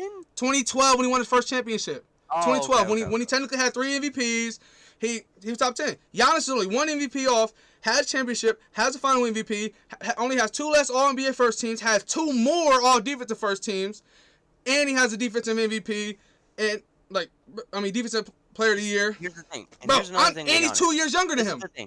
This is the thing. Like, come on, bro. Here's another thing. Crazy. I don't see, as of now, as of July 26, 2021, I don't see a way that Giannis Antetokounmpo can win another championship unless he leaves Milwaukee. I don't know about that. And that's Brian, personally. With the Lakers about to get stacked up and get another superstar, the Nets are about to come assuming that they'll get another superstar. And I'm pretty sure they'll get somebody. They'll get somebody. And bro, Milwaukee has a lot of trade capital. They have a lot of young pieces, a lot of young players that they can easily trade for another star. They have a lot of cap room that they can sign another star. So that's the thing. Who's gonna go to Milwaukee? After winning the championship, anybody will go to Milwaukee after a championship. What? If Utah won a championship, people can go there. Championships, play with Giannis. If anybody wants to compete for a ring, they're gonna go there. Like it's just that simple. Options. But then also, if the Pelicans win a championship, everybody going there. Hold on. The Clippers are coming back full strength, and especially if reports show what they're supposed to, that Kawhi's going to Dallas. Dallas is going to be scary. Right, but you got the Lakers, you got the Nets, you got looks like Dallas. You got to me, I don't worry about none of that. Okay, yeah, for the Lakers they can worry about that. But as far as the Bucks, you don't worry about, because you name it 5 teams that got to fight each other and they're gonna hurt each other on the way there. He only has to worry about the 76ers, which. Who knows what they about to do if they bounce back, if Ben Simmons turns the player that he's supposed to be, if he regresses, what happens with them? If Brooklyn stays healthy, that's the only team he got to worry about. That's it. That's literally it. Jeff, he makes it past them, he steamrolls them, right? He's in the finals, bro. It's all about momentum. Right, literally, all the playoffs is about momentum, not better team. It's never been about better team. That Miami team was better than Dallas. When we did the preseason predictions, you predicted that Milwaukee was going to get bounced in the second round, and now they ended up winning a championship. Right. So it's going to be in that same boat where we don't think Milwaukee's going to do anything. They're going to have to prove everybody wrong. No, but and I don't see that. But not really because like once again during predictions, Miami was put really high, but they did really bad. It's the fact that like Phoenix, in my opinion, that's a terrible team. Got lucky the whole entire time, right? But you look at everybody power rankings for next year. You see the Bucks at 2, the Lakers somehow still at 1 for some reason. So you got Lakers, Bucks, then Suns. Because the Bucks won it, which I think they should be 1, because the return champs always should be 1. But I'm saying, like, look, my biggest thing is that it's just scary that where Giannis is at his age, he's better than what LeBron was at 26, better than what Jordan was at 26. He's better than what LeBron was, but not completely. Well, he's not better than LeBron, but it's an argument that he's damn near on the same level. He only has the only thing you can argue. The only thing you argue is LeBron had 1 more MVP. And what he had, like 1 or 2 more for All NBA first team, but he was 2 years older, almost 3 years older. That's why in 2-3 years, I bet money Giannis probably will pick up another MVP, and he definitely will pick up 2 more for All NBA first teams, 100%. Unless injuries happen, he's definitely getting that. The MVP we don't know yet, but I assume so. Coming back? Oh no, he said we were. I gotta yell at him some more. No, he said we were cutting out or whatever. So yeah. I was just about to say, is this motherfucker coming back to the thing? Because I gotta yell at him some more. So I'm look, still no. I had to hold on. I had to Alright. mute because we're switching topics back. I had to mute because I was talking to Dad for a second because Got he was talking about our list. Hello? I'm tired. Hello? Hello? Bro. Hello? Hello. It gotta be your phone. It gotta be his phone, bro. I think there's something wrong with my phone. I'm gonna try one more time.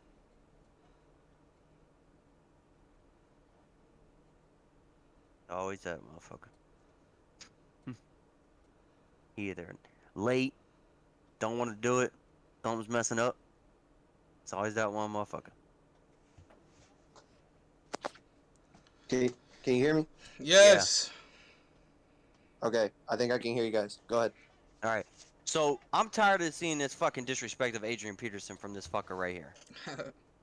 I'm tired of it. No, you missed it. You Already missed it, tired bro. of He, look, I ain't gonna lie, do not, bro. I mean, you can say your points, but De'Aaron went on a 25-minute rant about how linemen don't get no love, and that's why Saturday's even on his. And Saturday was so good. I'm not talking about Jeff Saturday. I'm talking about he's got Frank Gore in the top 10 of all time, and he's got fucking Brian Westbrook in his top 10 recent that he's seen with his own eyes, and Adrian Peterson is a better running back than both of them.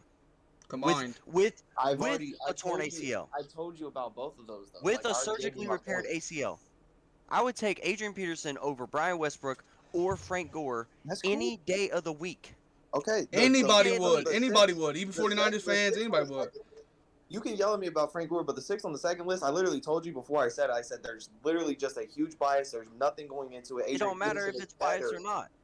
I said Adrian Peterson's better, but in my bias. Game trumps bias.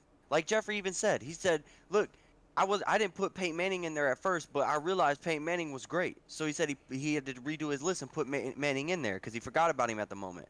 Bias, game trumps bias. When you tear your ACL and you turn around 6 months later and have the greatest season as any running back has ever had, well, I can't say that. One of the greatest 2,000 yards. Well, that shit is yeah, insane. one of the greatest seasons any running back has ever had. You guys are cutting out. Repeat. We not cutting out for you. We cutting out for you. I hear you perfect. Yeah. That's what I'm saying. And I'm cutting out. I can't hear what you guys are saying. I'm about to say. So he tore his ACL 6 months later, comes back, has one of the greatest, if not, you can argue the greatest running back season a running backs ever had in NFL history. Won the MVP, which is something that many running backs have never done, especially names like Frank Gore, Brian Westbrook, fucking names like Emmitt Smith. Yeah, Frank Gore never even came close to winning an MVP. He never came close to even winning the top running back in the NFL. He never even won an All-Pro. He was never the best 22 running back ever in his career. Because the All-Pro is you're the best. They do the best player at each position. You have it's like the All-NBA team. So Yeah. the first team All-Pro is the best 22 on the field. Second team's the best 44, and it keeps going like that. He never even made one of those teams. He was never never a top 3. That means he was average at best, De'Aaron. You know that, right? He's average at best. 1,000 yards, an average running back can have 1,000 yards in a season or multiple seasons. You guys are still cutting out for me, so I'm still trying to make out what you guys are saying. No, I'm just, It's I don't know, like Why that. are you? Why turn off your Wi-Fi? I did. I'm not on Wi-Fi. Like to me, it'd be very different if he was an Eagles running back and he did all this for the Eagles. But like, bro, it makes zero sense for you to be biased to a guy that was average at best. 1,000-yard seasons, so some ass people have managed that. Look, in 2006, Terrible players have got that. Like 2006 season where he rushed for 1,600 yards, I give him respect. He had a great year. Great year. But he didn't even make the All-Pro team that year. He made the Pro Bowl, but he wasn't a top 3 running back that year compared to the All-Pro teams. Right. So don't get me wrong. 1,600 yards is amazing, but to me, it's good, but it's not good enough. Now if he had 5 All-Pros, but his best season was 200 yards, that looked better to me. I mean, that looked better in general. Right. You can have all the yards in the world, but if you don't do shit with the yards, what's the point? You right. He was running the ball majority of his career. He's running the ball for decent teams at best. So his numbers were looking like that. I get. He would have good offensive lines, but the team was bad. That's why he was doing so good. You guys are right. I can see. Check this out. I concede. I went ahead, flipped my list. Adrian Peterson's number 10. I concede. You guys, I got you guys. Well, not just that, but I'm still debating this with you. I mean, that motherfucker at fucking How old was he here? 33 years old, rushed for 1,000 yards. That's got to be respect. But still, Adrian Peterson he tore his ACL. He played 12 games, tore his ACL 12 weeks into the season, turned around the next year, came back, rushed for 2,097 yards, 12 touchdowns. He averaged 131 yards a game and won an MVP. I got 7-time Pro Bowler, 4-time All-Pro, an MVP. He won a Rookie of the Year, Offensive Player of the Year in 2012. right. That motherfucker was Adrian Peterson is one of the greatest running backs to ever step foot on an NFL field. He rushed for 18 touchdowns in 2009. 18 touchdowns. You're right. I'm The only reason though, I can't get my fucking phone to work. I can't still you guys will have a minute where I can hear you guys fine, and then you guys will cut out for 30 seconds. So half of the argument I won't hear, and then some of it I will. And it's just really pissing me off. I can't figure out a way to fix it.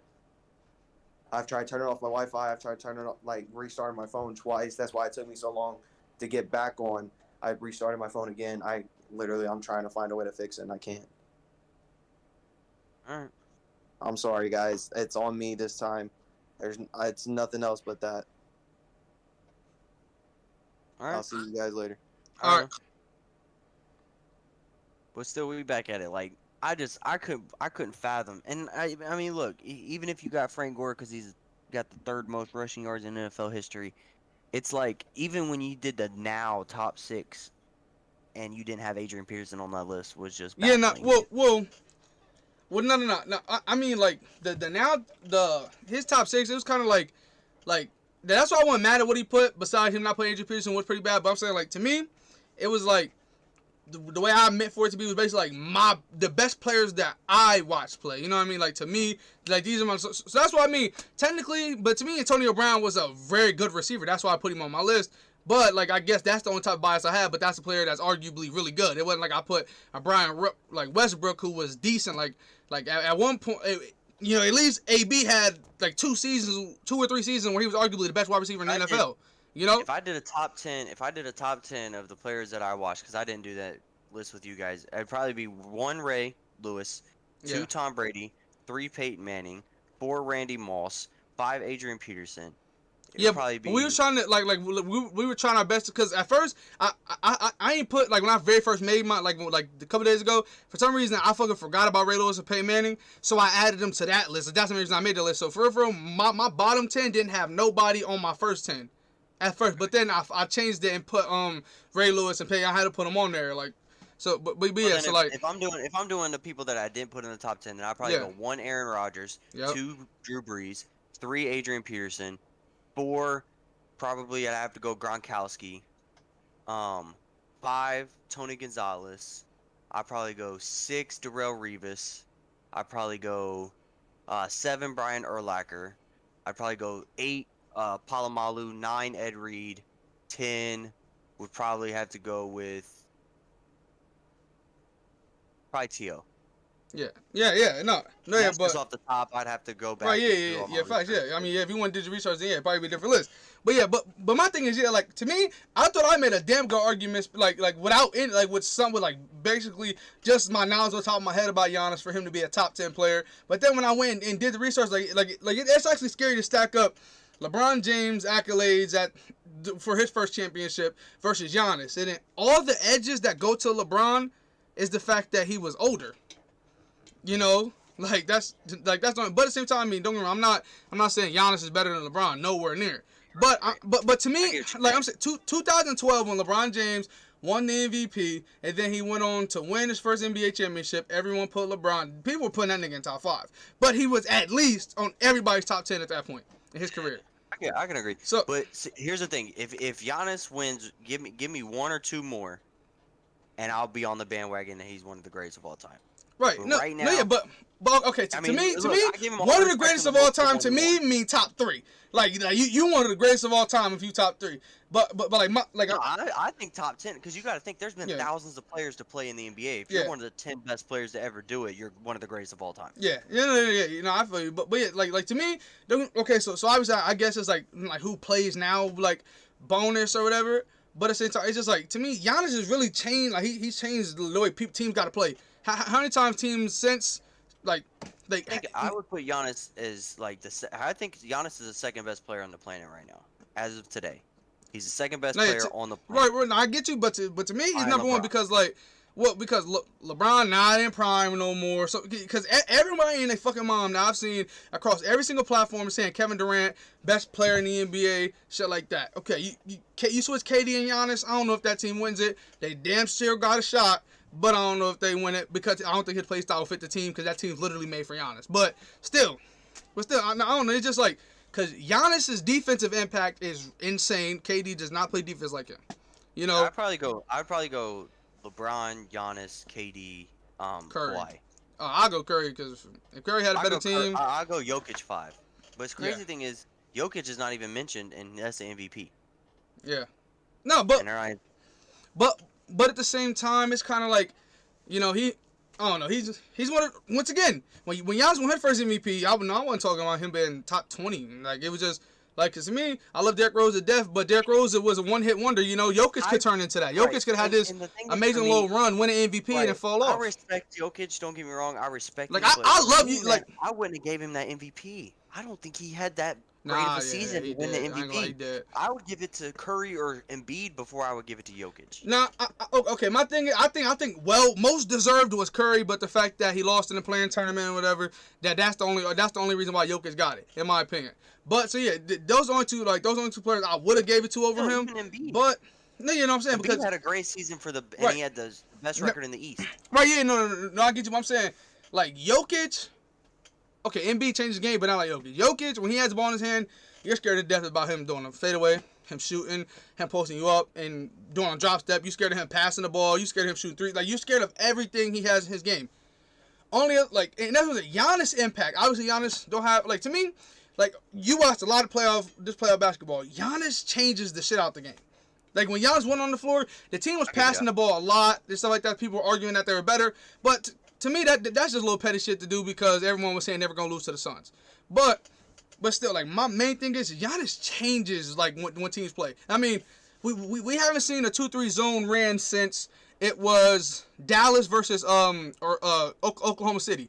When they realized Russell Westbrook couldn't shoot shit, Cephalosha couldn't shoot shit, and that team ran the 2-3 zone and just made KD shoot threes. And that's when KD went like, he went like 20-some threes without making one in that series versus Dallas.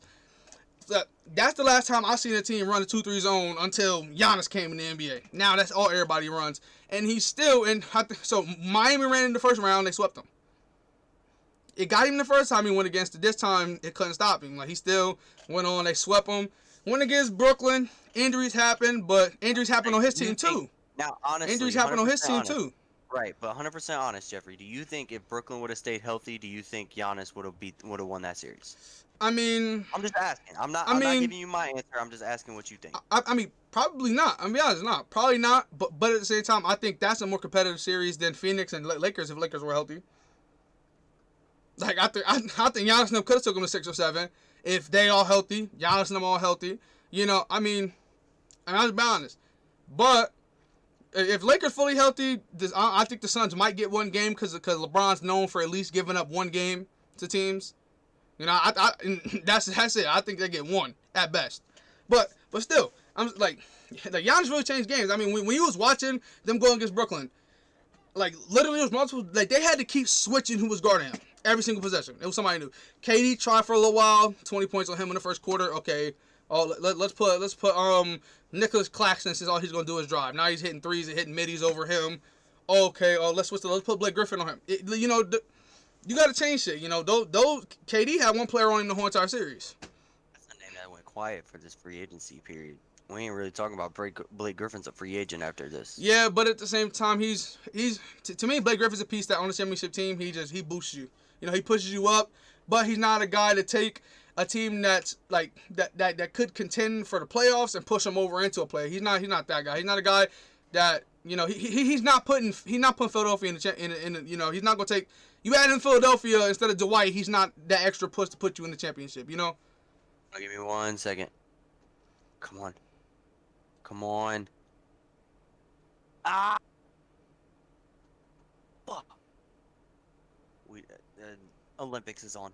We didn't win the gold medal. We didn't even fucking medal. But no, no. Here we go. Go ahead. No, you got it.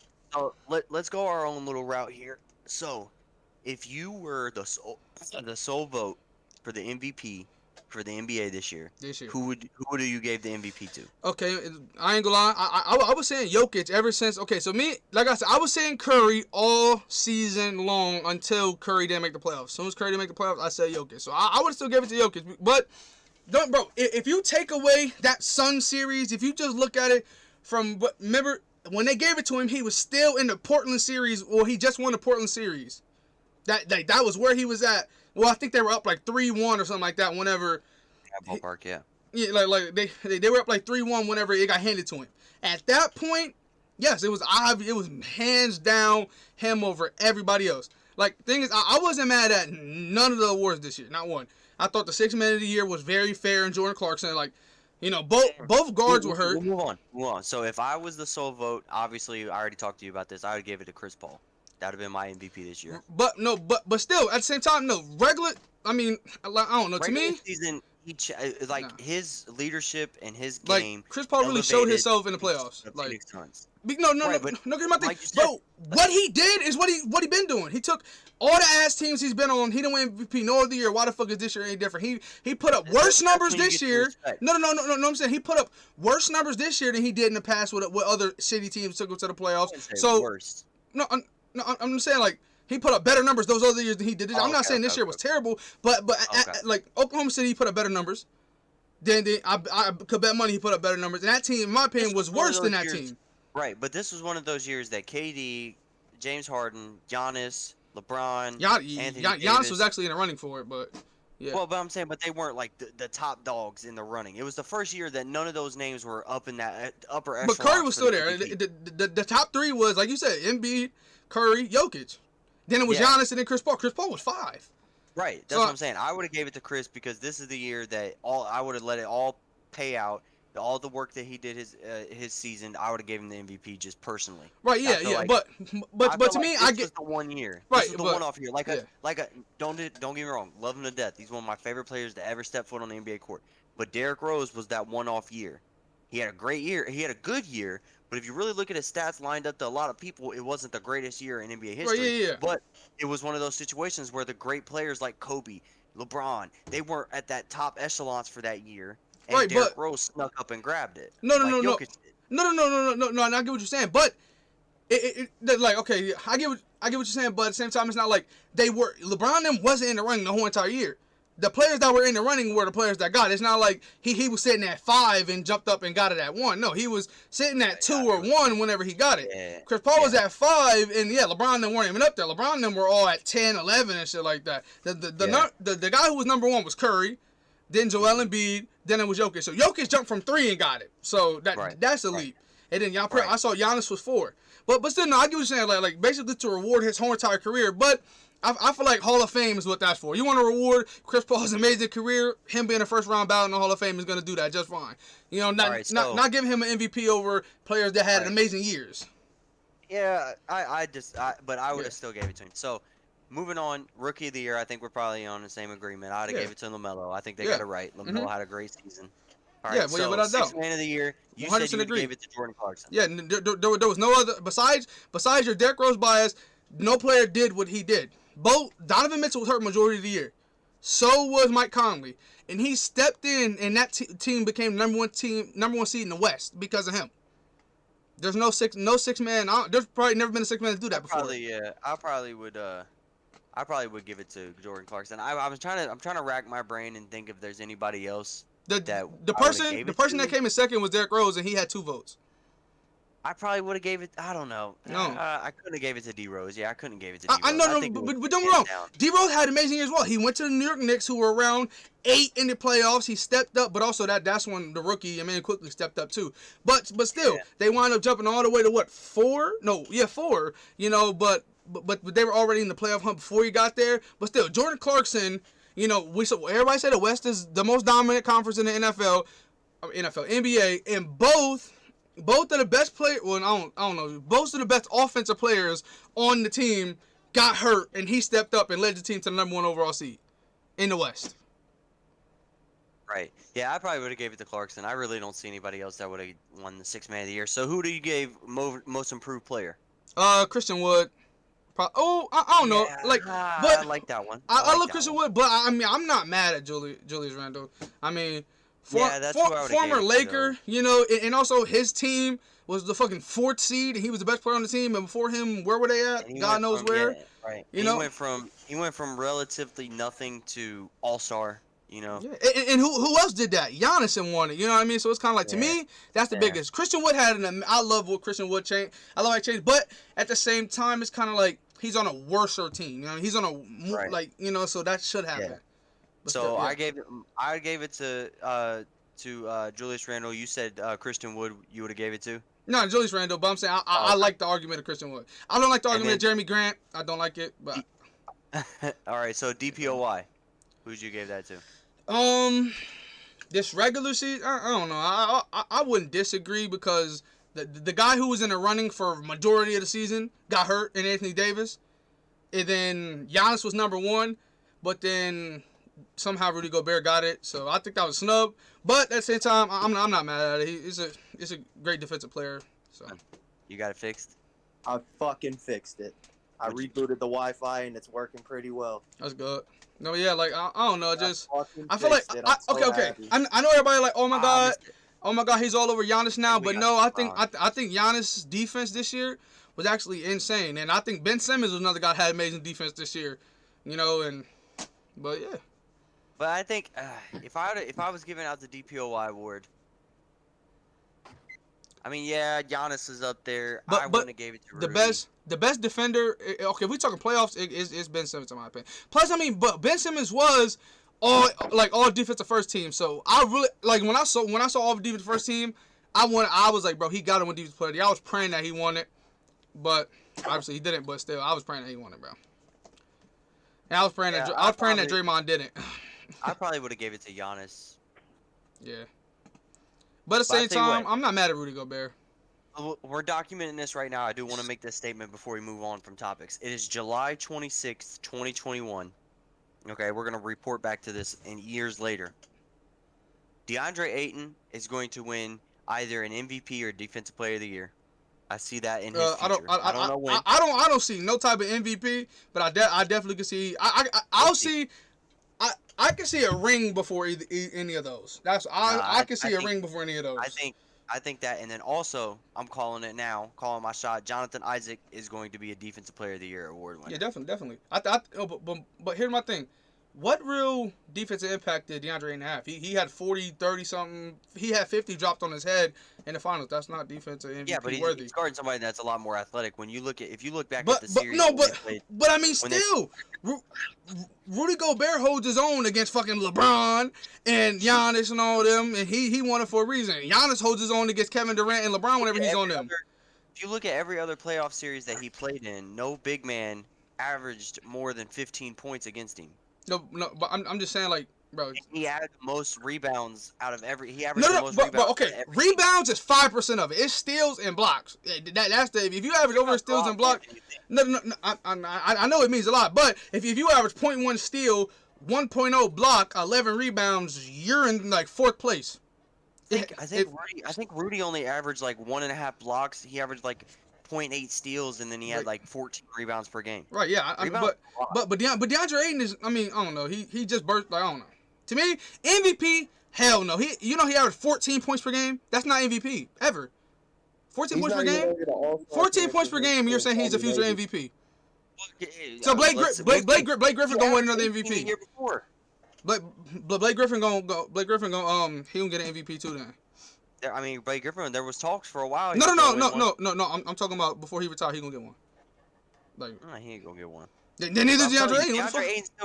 DeAndre Ayton's still on his rookie deal. But okay. Here's my thing. Here's his big thing. Now I was gonna say, but I was trying to hold it back, but I'm gonna say it now. Why the fuck Chris Paul win most valuable player if he's not even gonna get re-signed? So he's not the most valuable player if he's not even coming back. Like, I don't know. Chris Paul's not coming. No, he's not going back. LeBron James won the MVP and he left that after that year. Right, he left. He didn't get re-signed. He left. It's a difference between him leaving, and then like I can see his son signing and trading him. That's why things good. Everybody saying Chris Paul gonna end up on the Lakers. Da da da da da. Hope not. Chris Paul the But new journeyman?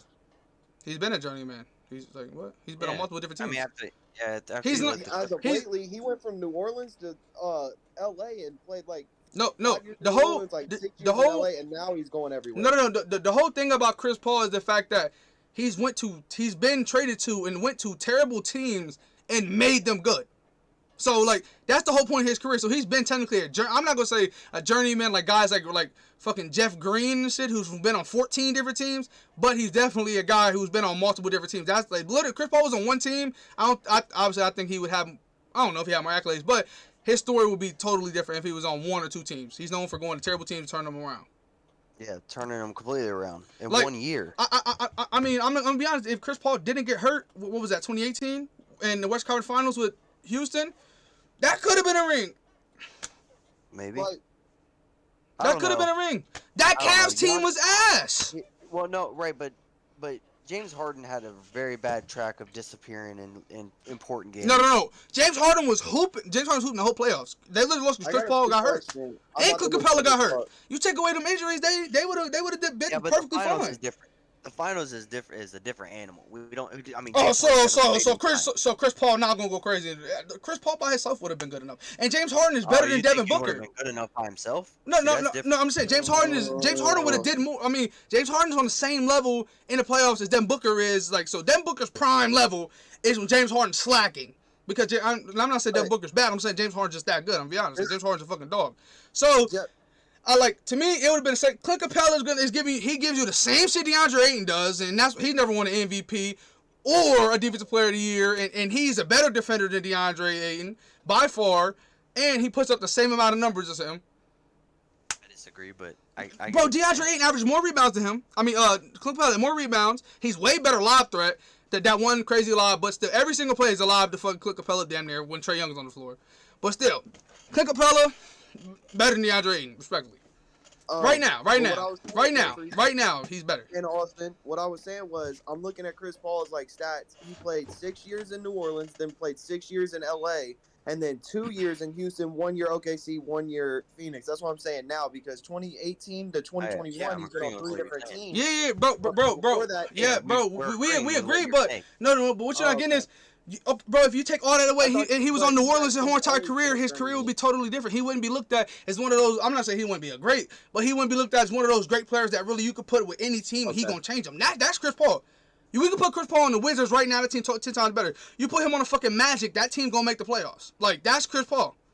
That's what he's known for. If he's on one team, who is Chris Paul? You know what I mean? Chris Paul would have just been not average, but he would have just been. He has that it factor to get Yes. He gets everybody involved more somehow. Houston was treading water for a while. They were good, but they weren't elite. Chris Paul shows up. They make it to back-to-back West Conference Finals. They were literally Utah. They were what Utah were doing. They were making the playoffs multiple. Sometimes they get first seed. Sometimes they would get 3. Sometimes they'll get 6, and they'll be first round bounces. Sometimes second round. And then Chris Paul gets there. Western Conference Finals, but he get hurt. You know what I mean? It's like in 2 years. He gets traded to OKC. Everybody was like, yeah, OKC's blowing that up, that entire organization up. He gets a fucking 4th seed or 5th seed in the West. Yeah. Which is ridiculous. But he lost to LeBron. And then he lost to LeBron, and then he gets traded to the Suns. Everybody's like, yeah, the Suns are good, but then the Suns go from missing the playoffs the year he didn't play to when he shows up, they're the number 2 seed in the West. But the only different thing about the Suns changed coaching and shit too. A lot of shit changed with the Suns, other than just Chris Paul. But Chris Paul was definitely the biggest factor to doing that. Yeah. Then they make it to the NBA Finals. They go from not making the playoffs to NBA Finals. Yeah. But my thing is that I'm hearing more talks about fucking Chris Paul leaving than Damian Lillard at this point, because Damian Lillard said he never said that. Well, I knew I figured Chris Paul was leaving. I mean, I wouldn't. I'm just saying. My thing is that why give a guy MVP when I mean he's 90% of the chance gonna leave. I mean, even if they win the ring, I see him go. I see him leaving. Because I think Chris Paul's leaving on his own accord. Yeah. I think Chris Paul is now going to be chasing that ring. To me, Chris Paul's chasing the ring now. He got the taste of the finals. He's got that taste in his mouth, and he's not going to sleep until he gets that chip. But another big thing in my opinion is that I feel like I don't know. I feel like the Suns organization used Chris Paul as a stepping stone. They showed Devin Booker how good he can be. Showed DeAndre Ayton how good he can be. You know how they are finals players. You know, I feel like Chris Paul is a key factor to both of their careers, and both of them can definitely improve due to the fact that they played with a guy like Chris Paul. You know, but I can see Chris Paul in the Lakers uniform. I can see Chris Paul Miami, and I can see Chris Paul in a Brooklyn Nets uniform if he accepts a veteran minimum contract.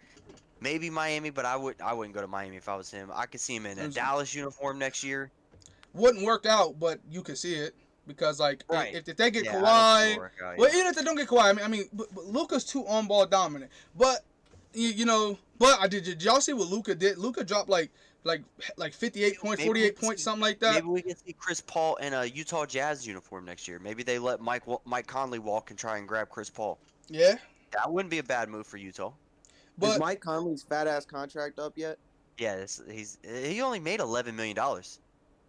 His contract was big when he was great. 20. It was 2021-ish, I think. Right, but at the same time, he earned every penny of that when he was in Memphis. I'm just saying is his fat ass contract though, because I know he was making a lot of money. Yeah, right, but next year Mike Conley. But to me, would you say that about LeBron? Would you say LeBron big ass contract up? No. Mike Conley earned every penny of that shit. Like when he was in Memphis, he earned every penny. The way I consider it a fat ass contract is when you go on 2K and you try to trade them and you can never trade them because their contract's so big that the other team can't handle. There's 3 contracts in the NBA right now that are the worst contracts. It could be considered the worst contracts in NBA. Cardaway Pope, you better say that. You gotta say that shit. What? His shit. Cardaway Pope shit. $20 million for Cardaway Pope. Yeah, that's ass. Okay. Then I'll go. Yeah. He's one. He's number 1. I disagree. I think he's number 3.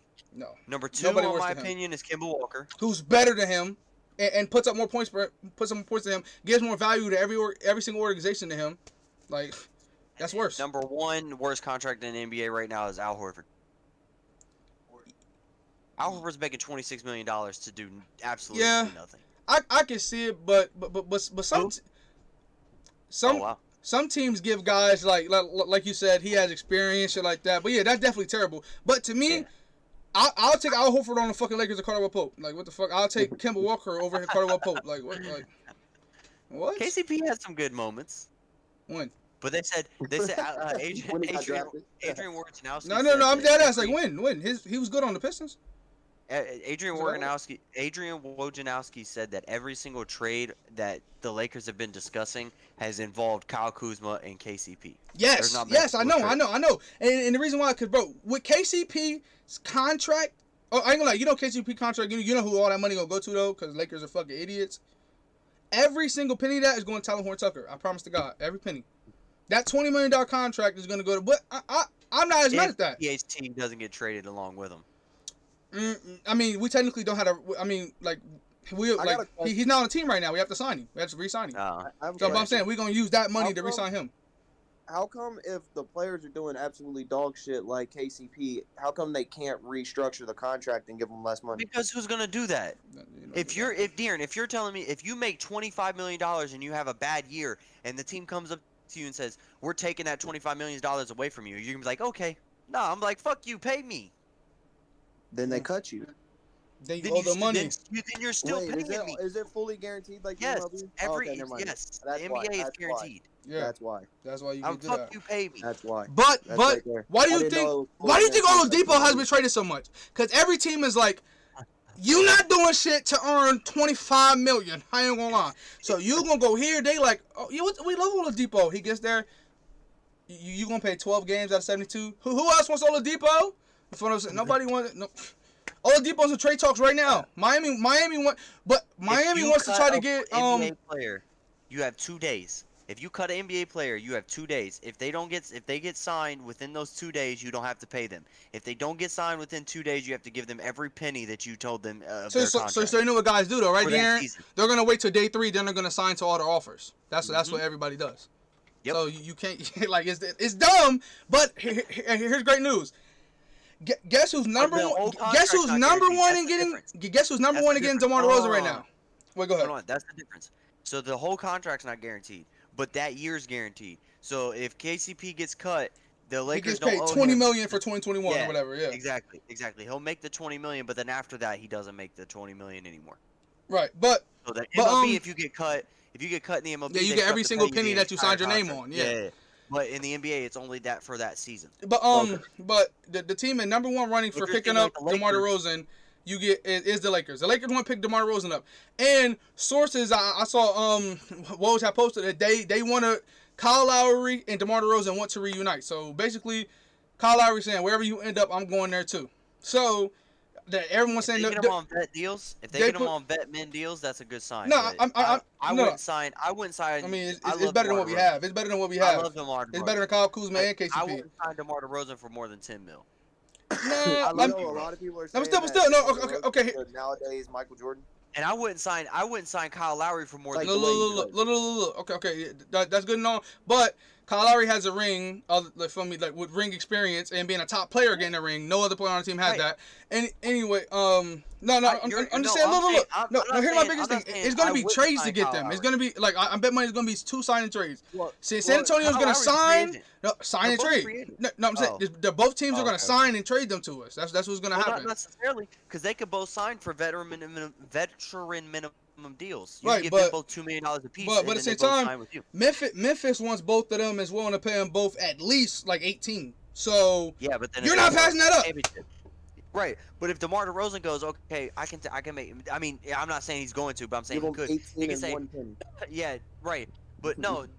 He could say, okay, I can go make 18 at Memphis, but I can go to the Lakers and compete for a championship, even though I'm only making 2. Sometimes, and maybe even in DeMar DeRozan's case, he's 33. He ain't got much time left. I mean, he's made a lot of money in his career. Maybe he takes the vet minimum deal to try and go win a chip. No, but here's the difference. And DeMarcus Cousins did that because he came off a big injury, and everyone was saying there's no way he's ever going to get to that style again.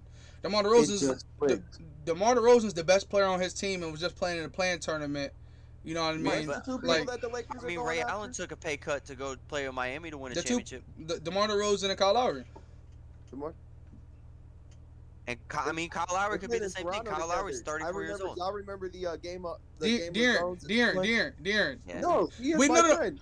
No, bro. We literally said they went to reunite. That usually means they played together before. I didn't hear that part. Yeah, I said they. The Lakers are number one on like DeMar DeRozan's on trade. Yeah, on DeMar DeRozan's like where he's gonna end up is gonna be on there. It's like Lakers number one. Where did DeMar DeRozan go to college? The USC, right? Yeah. USC, University of Southern California. USC's in LA. Yeah. So I mean, I can see it. If they gave him like a DeMarcus Cousins deal, maybe DeMarcus Cousins made $2 million. DeMar DeRozan's not going. I wouldn't go for that. I would feel mad if we paid him that. I'm saying the DeMarcus Cousins going to the Warriors when he made like 5.3. No, he made 2. Like he went from 20. Exception. No, I know. I remember he went from 20 to $2 million. He's making. I think he makes 5 now. Whenever he went to No, he made like $5.3 million in Golden State. I think it was $5.3 million. I thought he damn near got minimum. But if he went to the mid-level exception, maybe he says fuck the money. I made enough money. I want the championship now. Right. No, but yeah, I mean, if you sign a DeMar DeRozan for $5 million, that's a great sign. Right, for the Lakers. But at the same time, giving him the $20 million that KCP had is still better. They're still 10 times better. Paying him what Dennis Schroeder wants is still better. I mean, paying Kyle Lowry what Dennis Schroeder wants is better. Paying DeMar DeRozan the amount that we gave Montrezl Harrell to not play a single playoff game and Dennis Schroeder combined is better than those two at this point. Yeah, I would let all of them walk. I mean, I would bring in DeMar DeRozan. The only player that I want back, not the only player, but like the big player that might leave that I want back is Drummond. I want and Drummond says he wants to continue to play in LA. He said he wants to retire a Laker. That's a player I want to be back. I mean, Kuzma, I love Kuzma. Like I don't like the hate on him is crazy. Everybody just wants to make like. Here's my thing: when a team that's not supposed to lose to a certain team loses, everyone just finds their first excuse and they just run with that and they disrespect the fuck out that player to the fullest. I mean, that's always how it goes. So that was Kuzma. So he's Shanghai Sharks. All that shit. I mean, cool. But at the same time, he's still a very valuable piece. He's won championship. He's knocked down big shots and playoff runs to win the championship. He's a very valuable piece. If we keep him, I would love that. Now, KCP is a guy who, not even the best shooter on the team, is getting paid fucking like number one shooter out. Like what? LeBron shoots a better 3-point percentage than him, and he's supposed to be the shooter. Marquise Morris shoots a better 3-point percentage than him. Like, what the fuck? Caruso shoots a better 3-point percentage than him. And Caruso, when he first got to the Lakers, he barely could shoot. Markelle Fultz shoots a better 3-point percentage than Caldwell Pope. And Markelle Fultz can't shoot. Yeah, they need to get rid of KCP. They need to get rid of Kuzma, KCP, Montrezl Harrell, and Dennis Schroeder. Okay. Out of all that, the one that I wouldn't be mad at is Kuzma, because Montrezl Harrell don't fit the team at all. He doesn't. Like, Montrezl Harrell is 6'7", and all he does is rebound and dunk. Like, get the fuck out the paint. We got LeBron supposed to be down there. Get him out. Kuzma actually can shoot. Dennis Schroeder doesn't fit the team at all. We saw that this year. He literally got carried by the star power. We were screwed when Dennis Schroeder was the best player on the floor. Like, so yeah, I mean, like I don't know. Kuzma's not that bad. Imagine this. You sign fucking DeMar DeRozan and Kyle Lowry to like 1 year, $10 million deal apiece. You add them to the team. Then you trade for Damian Lillard. You add him to the team. That's definitely. So now you're like, if we get those two, how the fuck will we get Dame? Kyle Lowry ain't come off the bench. Well, you can still trade. You still can trade. You could sign and trade THT. You can trade Dennis Schroeder or not Dennis Schroeder. Kyle Kuzma, who's still under contract. And you can trade KCP under contract. To me, those three players are under contract. You trade them and get Damian. I love the teams that can compete now and have like the Suns. The Suns can compete now and they have so much youth that they can compete later on. Same 76ers. They can compete now and they have so much good youth they can compete later too. I don't want to give all the youth away and we compete like the Lakers did back in the 2010, 2011, 2012. We competing. Then 2013, 14, 15 hit and we like, wait, the Lakers still a team? You know, I don't want that. Fuck that. Fuck the rings. I mean, I want the rings, but at the same time, like, you give like all your youth. But at the same time, I don't see like why the fuck would unless Damian Lillard went out. No, people gonna give up so much for Damian Lillard. The Trailblazers are not gonna take a THT, Kuzma, Caldwell Pope for Damian Lillard. Like, but still, I mean, they can still trade for Bradley Beal. Right? Yeah, that's the team that would take it. So you could have Ricky Rubio as your point guard, because that's like a cheap player, or Kyle Lowry as Kyle Lowry's the point guard. Yeah, then Bradley Beal, Kyle Lowry, Bradley Beal, LeBron James, Anthony Davis, Andre Drummond with DeMar DeRozan coming off the bench. No, that wouldn't be a starting lineup. That wouldn't be a starting lineup. It's the Lakers. It's the Showtime Lakers. It would be Kyle Lowry. Literally, all the best players are starting. It don't matter positions. Literally, but DeMar DeRozan plays power forward now. Anyway, so and small forward. So it'd be Kyle Lowry, Bradley Beal, then DeMar DeRozan, LeBron, AD. Like that'd be it. That'd be starting five. That's the only reason I said that is because AD says he doesn't like to play center. But with that team, he played five. And then LeBron's moving to number 6. Yeah. And why did he say he was moving to number 6 again? Just new things. Because he's giving. I think it's because he's giving AD 23. No. AD saying he's keeping 3. He said he doesn't want 23. He's literally just wanting to change the number. But I think LeBron wants to be the first player to ever have 4 numbers. I think he wants the Lakers to do 6 and 23. Heat do 6. Cavs do 23. I think that's what he wants to do. Which, if he wins a championship with number 6, that's gonna happen. Like, which he's such a star-studded player. I don't think he has to. Fucking Jordan had a team that he didn't even play for retire his number. Yeah. So. And 28 other NBA teams. I'm just kidding. I'm kidding. I would say only one of the teams that retired his number. I know. No, but one guy we missing that the Lakers are actually the main free agent that the Lakers want is Lonzo Ball. We're trying to get him back. What's up? Well, me and you, we was laughing at it, but I mean, I don't know. I mean, it happens. Like, what the fuck? Like, players have went back. It's dumb that you get traded away, but here's the thing: you get traded away, then they win a championship. Now they're like, come back. Now we gonna win a championship with you. You going back? Okay. I'm walking right the fuck back. If the money right, they pay me right. Yeah, if they pay me right. If the money right, I'm hopping right the fuck back. Yeah, if the money's right, I'm back. No, but look. This one thing I saw on Instagram. It said growing up is realizing this was one of the best young cores of all time. So look, right now in the NBA, this team would be a player, and actually would be a pretty good team. Point guard, we got Lonzo Ball. Shooting guard, we got Jordan Clarkson. Small forward, we got Brandon Ingram. Power forward, we got Julius Randle. Center, we got Brook Lopez. You know how good that team would be right now? If we didn't just throw young guys away for rings? You know how good that team would be? Brook Lopez gives you 30. I don't think they would have won a championship. I don't know. You guys got a championship. I mean, yeah, but still. That team would be good right now. LeBron would still be in the East. He'll probably get hurt or some shit. And we'll win. We'll get lucky and get one. So, no, I'm just saying we'll win the championship. But that team's good. That's a good-ass team. Yeah, that's a good team. I'm saying, like, imagine that was your bench. Imagine that was our bench. What we have now. With LeBron, adding LeBron, because LeBron got signed. I saw earlier today, I'm kind of doing the thing where we derail back onto the NBA track. We derail NFL back on the NBA. And the thing was, I told Jeffrey about this earlier. Jonathan Allen, the defensive lineman for the Washington football team. You know what I'm talking about, Austin? Yeah. Today he signed a 4-year extension worth $72 million, $30 million guaranteed. Not bad. That's a lot of money for a D lineman. Shout out to Jonathan Allen. So a Laker, I probably can say, but a Laker page posted that this is every single guard, like free agent / player that is trade, like basically that teams are willing to trade, that the Lakers are like looking into. So we have Bradley Beal, John Wall, Kemba Walker, Derrick Rose, Colin Sexton, Terry Rozier, Mike Conley, Russell Westbrook, Damian Lillard, Chris Paul, Kyle Lowry, and Zach LaVine. You add any one of those. Okay, I was saying, like, if you get Terry Rozier, you'll probably need a Derrick Rose with him or Colin Sexton with him, and that'd be great. But you add fucking Chris Paul by himself, Lowry by himself would be good. Dame, Russell Westbrook, Kemba, any of those players by themselves is better than what we have now, like by far. I mean, even Lonzo Ball by himself would be a big change. That shit, bro. I like where Lakers at right now. But y'all see Jamal Murray fans saying that, and like it's people that know Jamal Murray want him out of Denver. They say Denver is causing the injuries. Oh really?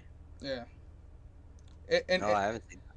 Yeah, it was like it said all Jamal Murray fans right now, and it has Jamal Murray like this in a Lakers jersey. Like him smiling with a Lakers jersey on, number 27. Nah, that shit hilarious. No, but I mean, I like where the Lakers at right now.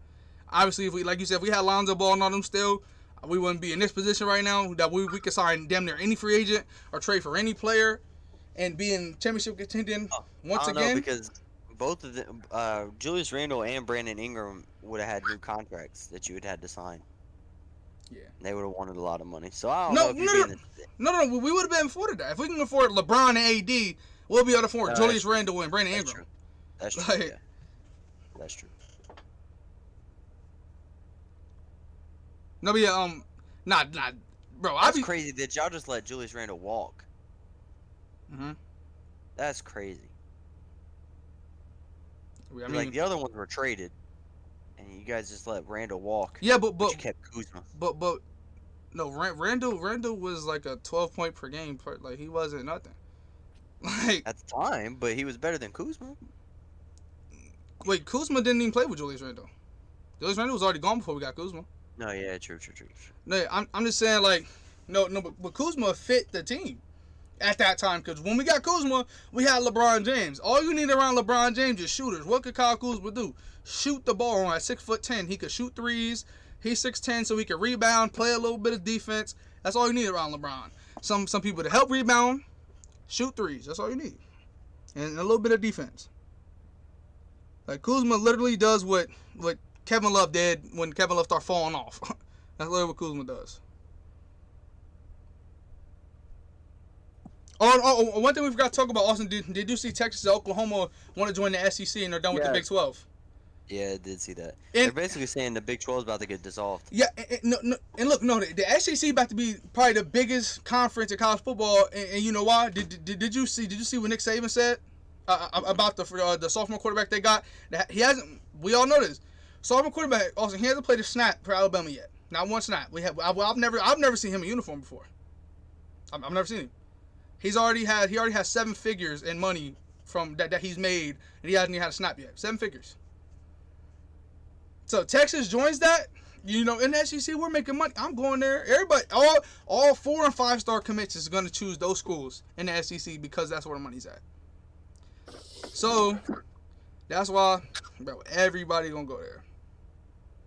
Now, every team gonna try to get in the SEC while they can. I feel like Iowa State.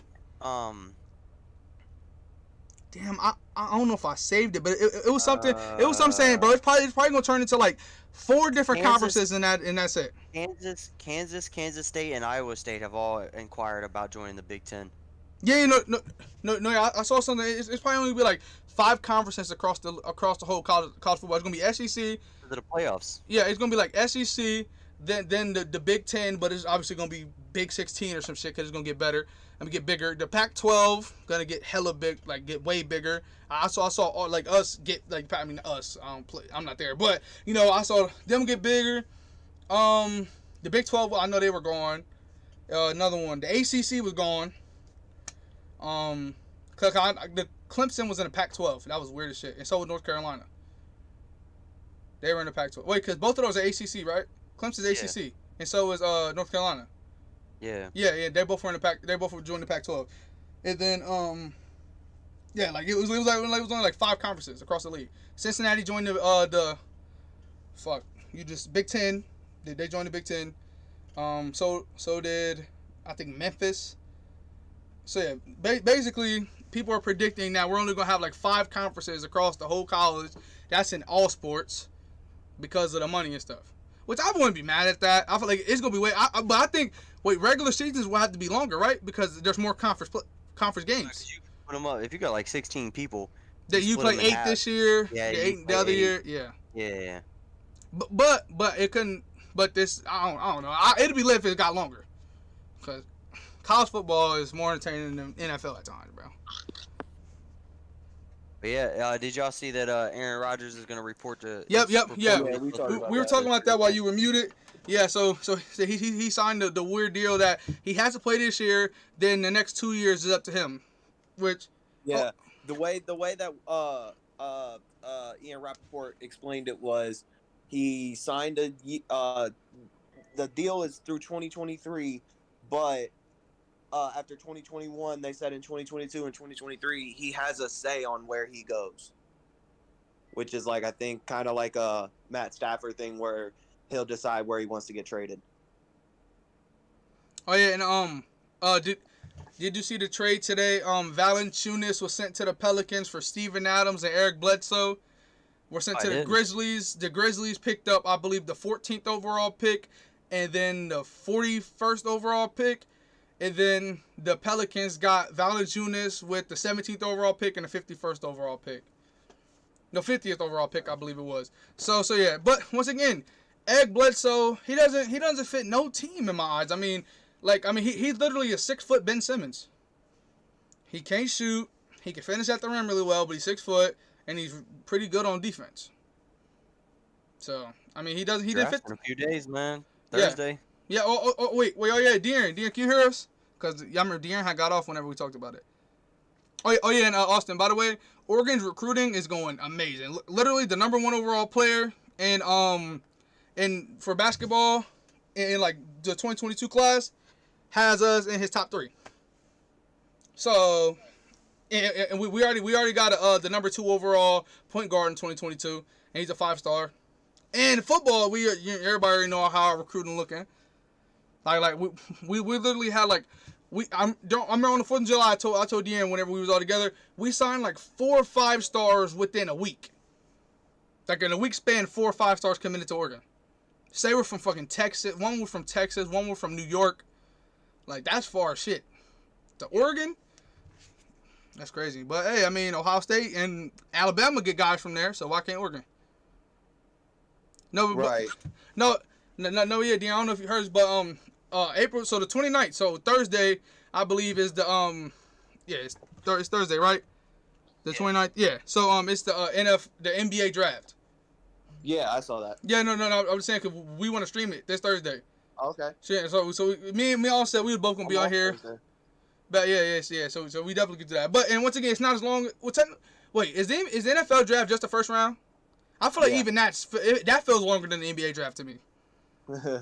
Like, but but we usually see way more trades because it's like 2 rounds together.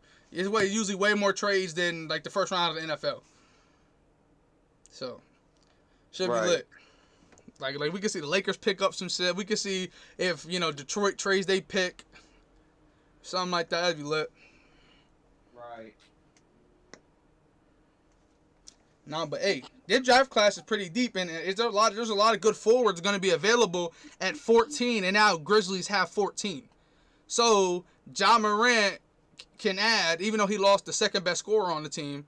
Well, no, the third technically, but yeah, like he lost a top player on the team, but he picked up, Steven Adams, Eric Bledsoe. They could pick up a pretty solid wing to pair with him, and that'd be pretty good. Probably make Dylan Brooks more of just a 3-and-D instead of a fucking CJ McCollum. Facts. Now, but still, I mean, Dylan Brooks in playoff games was averaging 20-some points per game. So, I mean, I think that's pretty good. For sure. I had a point that I was going to bring up, but I forgot it. Well, what when we talking about the college football conferences? Yeah. Do you guys see Notre Dame making a move to a different conference here soon? I mean, I think so. Wait, what conference? They in the ACC, right? No, they're independent. Oh, I think their basketball is ACC or something. Yeah. No, I think so because the thing I saw that it's predictions. I think it probably was the same account, but I saw somebody posted on Instagram and on Twitter that the predictions is that this is gonna turn into like 5 conferences across like college football. I think the Ivy obviously kept their shit because nobody want them in their conference. Like who the fuck are they? So nah, but they kept theirs. But then it was like the Pac-12 got like all the ACC people, and like the SEC got all the Big 12. I think the fucking Big 10 picked up all the independents. Like, so it's only gonna be like 4 or 5 conferences across college football because I think they believe that'll make the most money for the conferences and make the most money for all the teams. So, but yeah, I think if that's not gonna happen, the Big 12 still gonna try to be a thing. ACC, all these things are gonna try to continue as being conferences. That all the teams that make moves now, I think that's why Oklahoma and Texas try to be first in making the moves. So it'd be harder for them to be denied. Because say they make a move, then Notre Dame makes a move, then the next college that try to make a move, they'll probably be like, no, 3 is enough for 1 year or something like that, So, no, but I don't know. Like this crazy because I didn't think that college football players getting paid would have this big of an impact. Like we're gonna lose conferences. You would think they'll make more because of money or something, but no, we're gonna lose them. That's crazy. Also, it has to do with I think it has to do. I don't think it's all the money. I think what it has to do with is the college football playoffs, because the Big 12 gets no respect because they don't have a conference championship game. But if Oklahoma and Texas go to the SEC and then they dominate the SEC, they have a conference championship game and then they can start competing for national titles again. Because that was a lot of controversy, like the one that Ohio State got in. I think it was either last year or the year before. I want to say it was Oklahoma. It was Jalen Hurts. Yeah, I was about to say Jalen Hurts. They missed. Yeah, Jalen Hurts could have won championship. What are you talking about? Yeah, they missed out because they didn't have a conference championship. Wait, yeah, that was the LSU year, right? And now Oklahoma team was way better than the LSU team. Right. So they missed out because they didn't have a conference championship because the Big 12 didn't have a conference championship. Now they moved to the SEC. They have a conference championship. Now they get in that top 4. True. So that might have been the reason why a lot of the Big 12 is going to dissolve because they don't have a conference title. Yeah. Hey, I definitely agree with that. But I feel like all the independents could try to get in where they fit in too, because of that. Because I mean, look how many Cincinnati was damn good. Coastal's independent, right? Obviously, because they just they're in the American Oh, just like Cincinnati. American. But still, they're gonna get that's gonna fall apart, and then. Yeah, I feel like all the independent teams, American, I feel like all those guys are going to try to get into Big Tens, get into SECs, get into Pac-12s, get in, to these conferences, ACC and stuff like that. Baylor's trying to get in the Pac-12. Yeah, I saw that. And that'd be a big pickup for the Pac-12. Yeah, but they not beat my team, so we good. Oh man. I'm not scared of Alright. no team joining the Pac-12 because all the teams that are good are set where they are. Right. Like Ohio State, obviously set. Alabama set. I don't know about Clemson because what about the American ACC, Gold bro? medal. What about the I don't. The ACC is The getting ACC is weak. gonna stay around. I don't know. It's getting weaker though. Like Yeah. it's But if they getting pick weak. up some of these, but it Like, might. if they might get pick up Notre some of these- Dame for football, that'll help. Yeah. That'll help. They had Notre Dame for football during the COVID season. Yeah, and they have them for basketball. Like I know that because I know conferences because basketball courts. Like that's how I know that Alabama's in the SEC because the basketball court. I don't even know football. I know for basketball. That's how I know Kentucky's in that shit. Like that's literally how I know. That's like I know UCLA's in the Pac-12. Wait, right? I'm pretty sure because the basketball court. Yeah, UCLA. Yeah. Yeah. Should the college? Cause all right, I'm gonna walk away and come back. Okay, should college football break it down instead of 5? Should they do like just 4 big conferences and then like have like a little playoffs, kind of like the NFL, where the top 6 or the top 4 for each one? Damn, play. that's hella teams though. There's only 16. Compared to going So from then don't 16 goes get to me 8, wrong. goes to 4, goes to 2. I love that. I love 16 teams, but for them to go from 4 teams in the playoffs to jump all the way to 16 is kind of crazy. I think what they could do is that if 4 conference they go down 4 conferences, and then the best 2 teams from each one play each other, like kind of like it is now. The best 2 teams play each other. Whoever wins those become the 4 teams in the playoffs. Makes sense. You hear what I said, Austin? So like say De'Aaron said, what if it cuts down to 4 big conferences? So I think it should be the 2 best teams in each conference play each other, and then whoever wins that goes to, because I think college football, they want to be unique and keep that 4-team playoff shit, So basically the 2 best teams play each other, whoever win that go to the playoffs, they play each other, so the best record plays the 4th and the 2 plays the 3. Move on like that. Whoever wins that go to the 2. Right. Those 2 go to the championship. I think they play should each just other. expand it to 6. Expand it to 6. I hate 1 bye and 2 weeks though. I don't like bye weeks though. So if they expand, I think they should go there. I hate bye weeks. That's just ass. I hate bye weeks. What that gives you an incentive to get the top 2 seed though. Yeah. Not only do you get home field advantage, but Yeah. you I'm about also to say get a to me, home field advantage is good enough for college at least. That's good enough. Especially at college. I like 6. I like 6. The old No, but yeah, NFL playoff. How is 6 gonna work if we? First round bye. We're saying if we cut it down to 4 conferences, 6 now is gonna work. Oh, I'm not saying cut it down to 4. I'm just saying expand it to 6. No, Then you won't have to cut it down to 4. No, I'm just saying like my biggest thing is The I American feel like Conference they. will have a chance.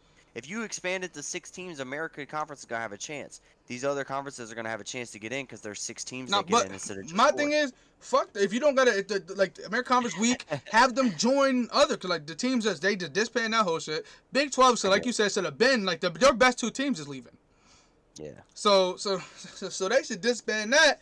Those teams join other conferences, and yeah, they make like big 4 conferences. We have 8 teams. The 2 best teams from each one play each other. Well, not play, but the best 8 go, or whatever. You know, they're like that. That'd be entertaining. But at the same time, I don't know. For some reason, I feel like college want to be unique with that 4 shit. I hate it, but I feel like they're going to want to keep that. So I feel like if they cut it down to 4 conferences, they'll probably just do a team from each. Yeah. Which would suck maybe because what if there's fucking 4 teams in the Big Ten that's 10-0 or some shit, and then I got an idea. Yeah, that'd be terrible. I got an idea.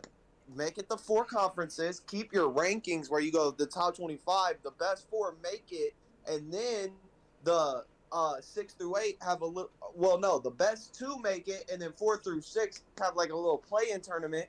They play each other. The winners move on to play 1 and 2. No, I'm saying these would be lit scenarios, but I don't know if the college football ever do it. They'll never do that. That's 2 weeks. That's 2 bye weeks for the number 1 and 2 seeds. You just said 3 through 8. No. 3 through 6 then. It's 1 and 2 that's bye a 16. That's why I literally just said that. Like the old NFL playoffs. Well, no, the 1 and 2 seed. 1 and 2 seed get a first round bye. 3 plays 6, 4 plays 5. Plays yeah. 5. And then the winners move on and play the 1 and 2 seeds who get a first round bye. That's what I said. 16 playoff. It's just De'Aaron worded it different, so to him it seemed different. because he said a play-in tournament. So to him, a play-in tournament is different than what you just said. Even though what you just said is how the play-in tournament is gonna work.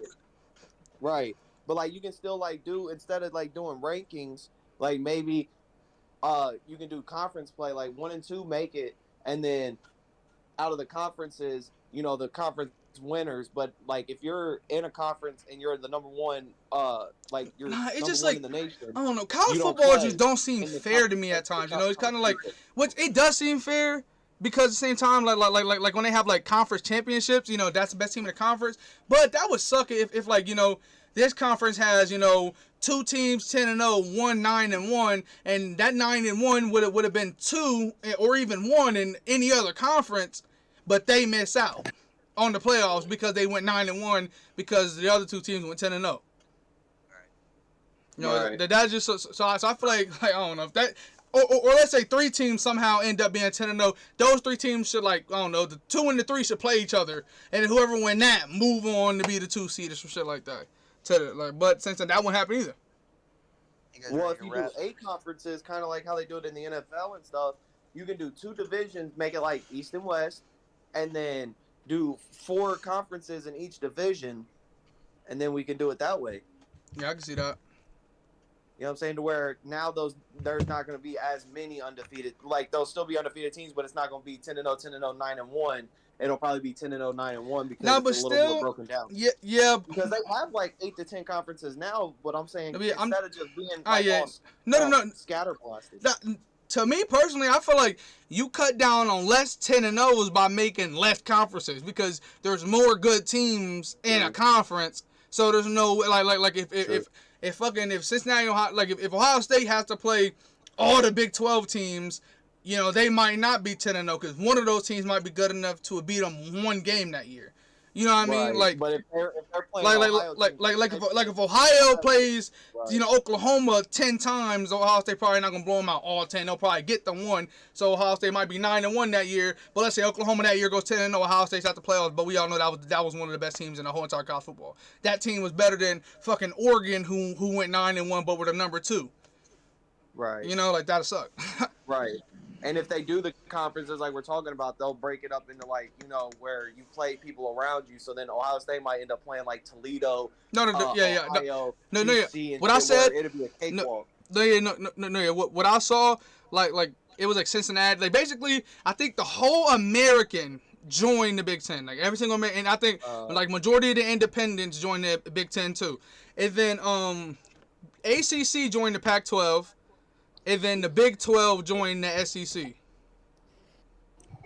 Okay. And I forgot about the other half independents. I think they just spread them out. Right. You guys ready to wrap? Yeah. Yep. I think it's time to wrap it all up. Yeah, it was a good show, man. Thanks to everybody that came out. I do apologize for my technical difficulties. I'm glad I got it fixed and was able to come back in for the last 30 minutes. Yeah. I do apologize for that. It was on my end. I got it fixed, so hopefully it won't happen anymore. And remember everybody that came and watched today. We are also going to live again this week on Thursday night to watch the draft. We're going to watch that live. So we're going live Thursday night this week. I promise no podcast has the same amount of, or no stream/podcast has the same amount of energy as we have during the draft. We have the best energy during any draft ever. Like y'all don't like I swear. Austin has his steals. I have my steals. De'Aaron needs to do a little research, get some guys that he thinks are sleepers that could turn into steals. And we don't have to do mock drafts or nothing because NBA is way harder to do mock drafts. Way harder. Even though it's less teams, that shit's way harder. If you don't believe our energy, go watch the podcast where we cover the NFL draft. You can watch the first 5 picks. And yeah, we know who's getting picked, but we still make it fun. And we try to make it enjoyable. Now, crazy part is that, bro, with the NBA, De'Aaron, you don't know. That's why the mock drafts is impossible. Jeffrey, that's why you get caught up with that TikTok, my guy. Yeah, I do. Now it's ready to post too. I just keep forgetting it. Now, but no, De'Aaron, I'm trying to tell you, literally, what people they don't make mock drafts. What they do, it'll say whatever analyst on there, it'll say his best 25 players, and then it'll just show his best 25 players, and every time a player gets picked, he'll add a new player to 25. So say his 6 gets picked. 7, all of them move up, and then his 26 moves to 25. Like that's how it goes because you cannot make a mock draft because too many trades happen sometimes. Right. It's impossible, bro. Draft day. It's impossible. You see it in the bottom, Mel Kiper's best available. Yeah. Yeah, it's like that. Yeah. But they can't do mock draft, so it's throughout the whole season. It'll just be the best 25. Yeah, it's too hard. Like, I mean, people do it. Like you can look up mock draft right now. Yeah, you can still but try. It's still, but my thing is, hella people got the top 3 wrong this year. With LaMelo, James Wiseman, Anthony Edwards. Everybody got that shit wrong. Right. Because a lot of people thought it was gonna be in a different order. Some people thought other guys were gonna be higher than what they. It's just weird. It's so weird. Right. So. But yeah, thank you guys for coming out. We really appreciate everybody tuning in. Hopefully we got some more viewers. We've been trying to post a little more to get some more people interested. But for everybody that came out, thank you guys for coming out. It's been a wonderful time. And we're doing this pretty much every week now. As you can see, we had some rough patches where we had a couple weeks where we missed. But, 3 weeks in a row now, boys? Yeah. And I don't see it slowing down anytime soon. Now, especially with us doing 2 times this week, because of the draft. And NFL season about to pick up. I ain't gonna lie. Okay, I got a question now. I was gonna ask you all this last time. Will we talk about our fantasy football league on here and there? Like, what we? Fuck yeah. Yeah, because I'm gonna want to. So I'm saying that's, you feel me? When NFL starts, we're gonna have the fantasy going on. We're gonna be talking hella shit about the shitty ass Eagles. It's gonna be great. So I was like, week 4 of the preseason is usually when we do our draft. On week 4, after we do our draft, we're gonna get on the podcast. Yeah. We're gonna show the teams that we drafted, and we're gonna talk about who we thought was our sleepers that we're excited about. We're gonna talk about our teams. Yeah. And I was thinking even before we do our draft, we can talk about. No, I don't want to do that. I don't want to do that. I don't want to do that because here's my thing. If me and Austin say some guys we would like to pick up, and you see one of them still available at your pick, you're picking them, and vice versa. So I'm keeping my shit to myself. Y'all see my team when that shit picked. Yeah, that's what I'm saying. Whenever, yeah, definitely. Yeah, I would love to go over our whole entire fantasy, like show all our teams and stuff. That'd be lit. Oh yeah, I'm excited. Yeah, we definitely doing that. Excited every time fantasy football comes around. You guys can ask Abby. She'll tell you on Tuesdays. I'm like locked in, and I'm thinking about my lineup. I'm making sure everything's set. That's gonna be fire. All right, y'all. So we're gonna wrap it up right here. Yeah. We're gonna be back this Thursday watching a draft and watching Cade Cunningham become the #1 overall draft. Yeah. We'll definitely be back Thursday. It's been a lot of people popping in and out. At one point we were at 6 viewers, and then so people been popping in and out this whole entire time. Nobody texted the chat, but it's cool. I'm cool. I'll take people popping in and out. So, but I appreciate everybody showing out. Thank y'all.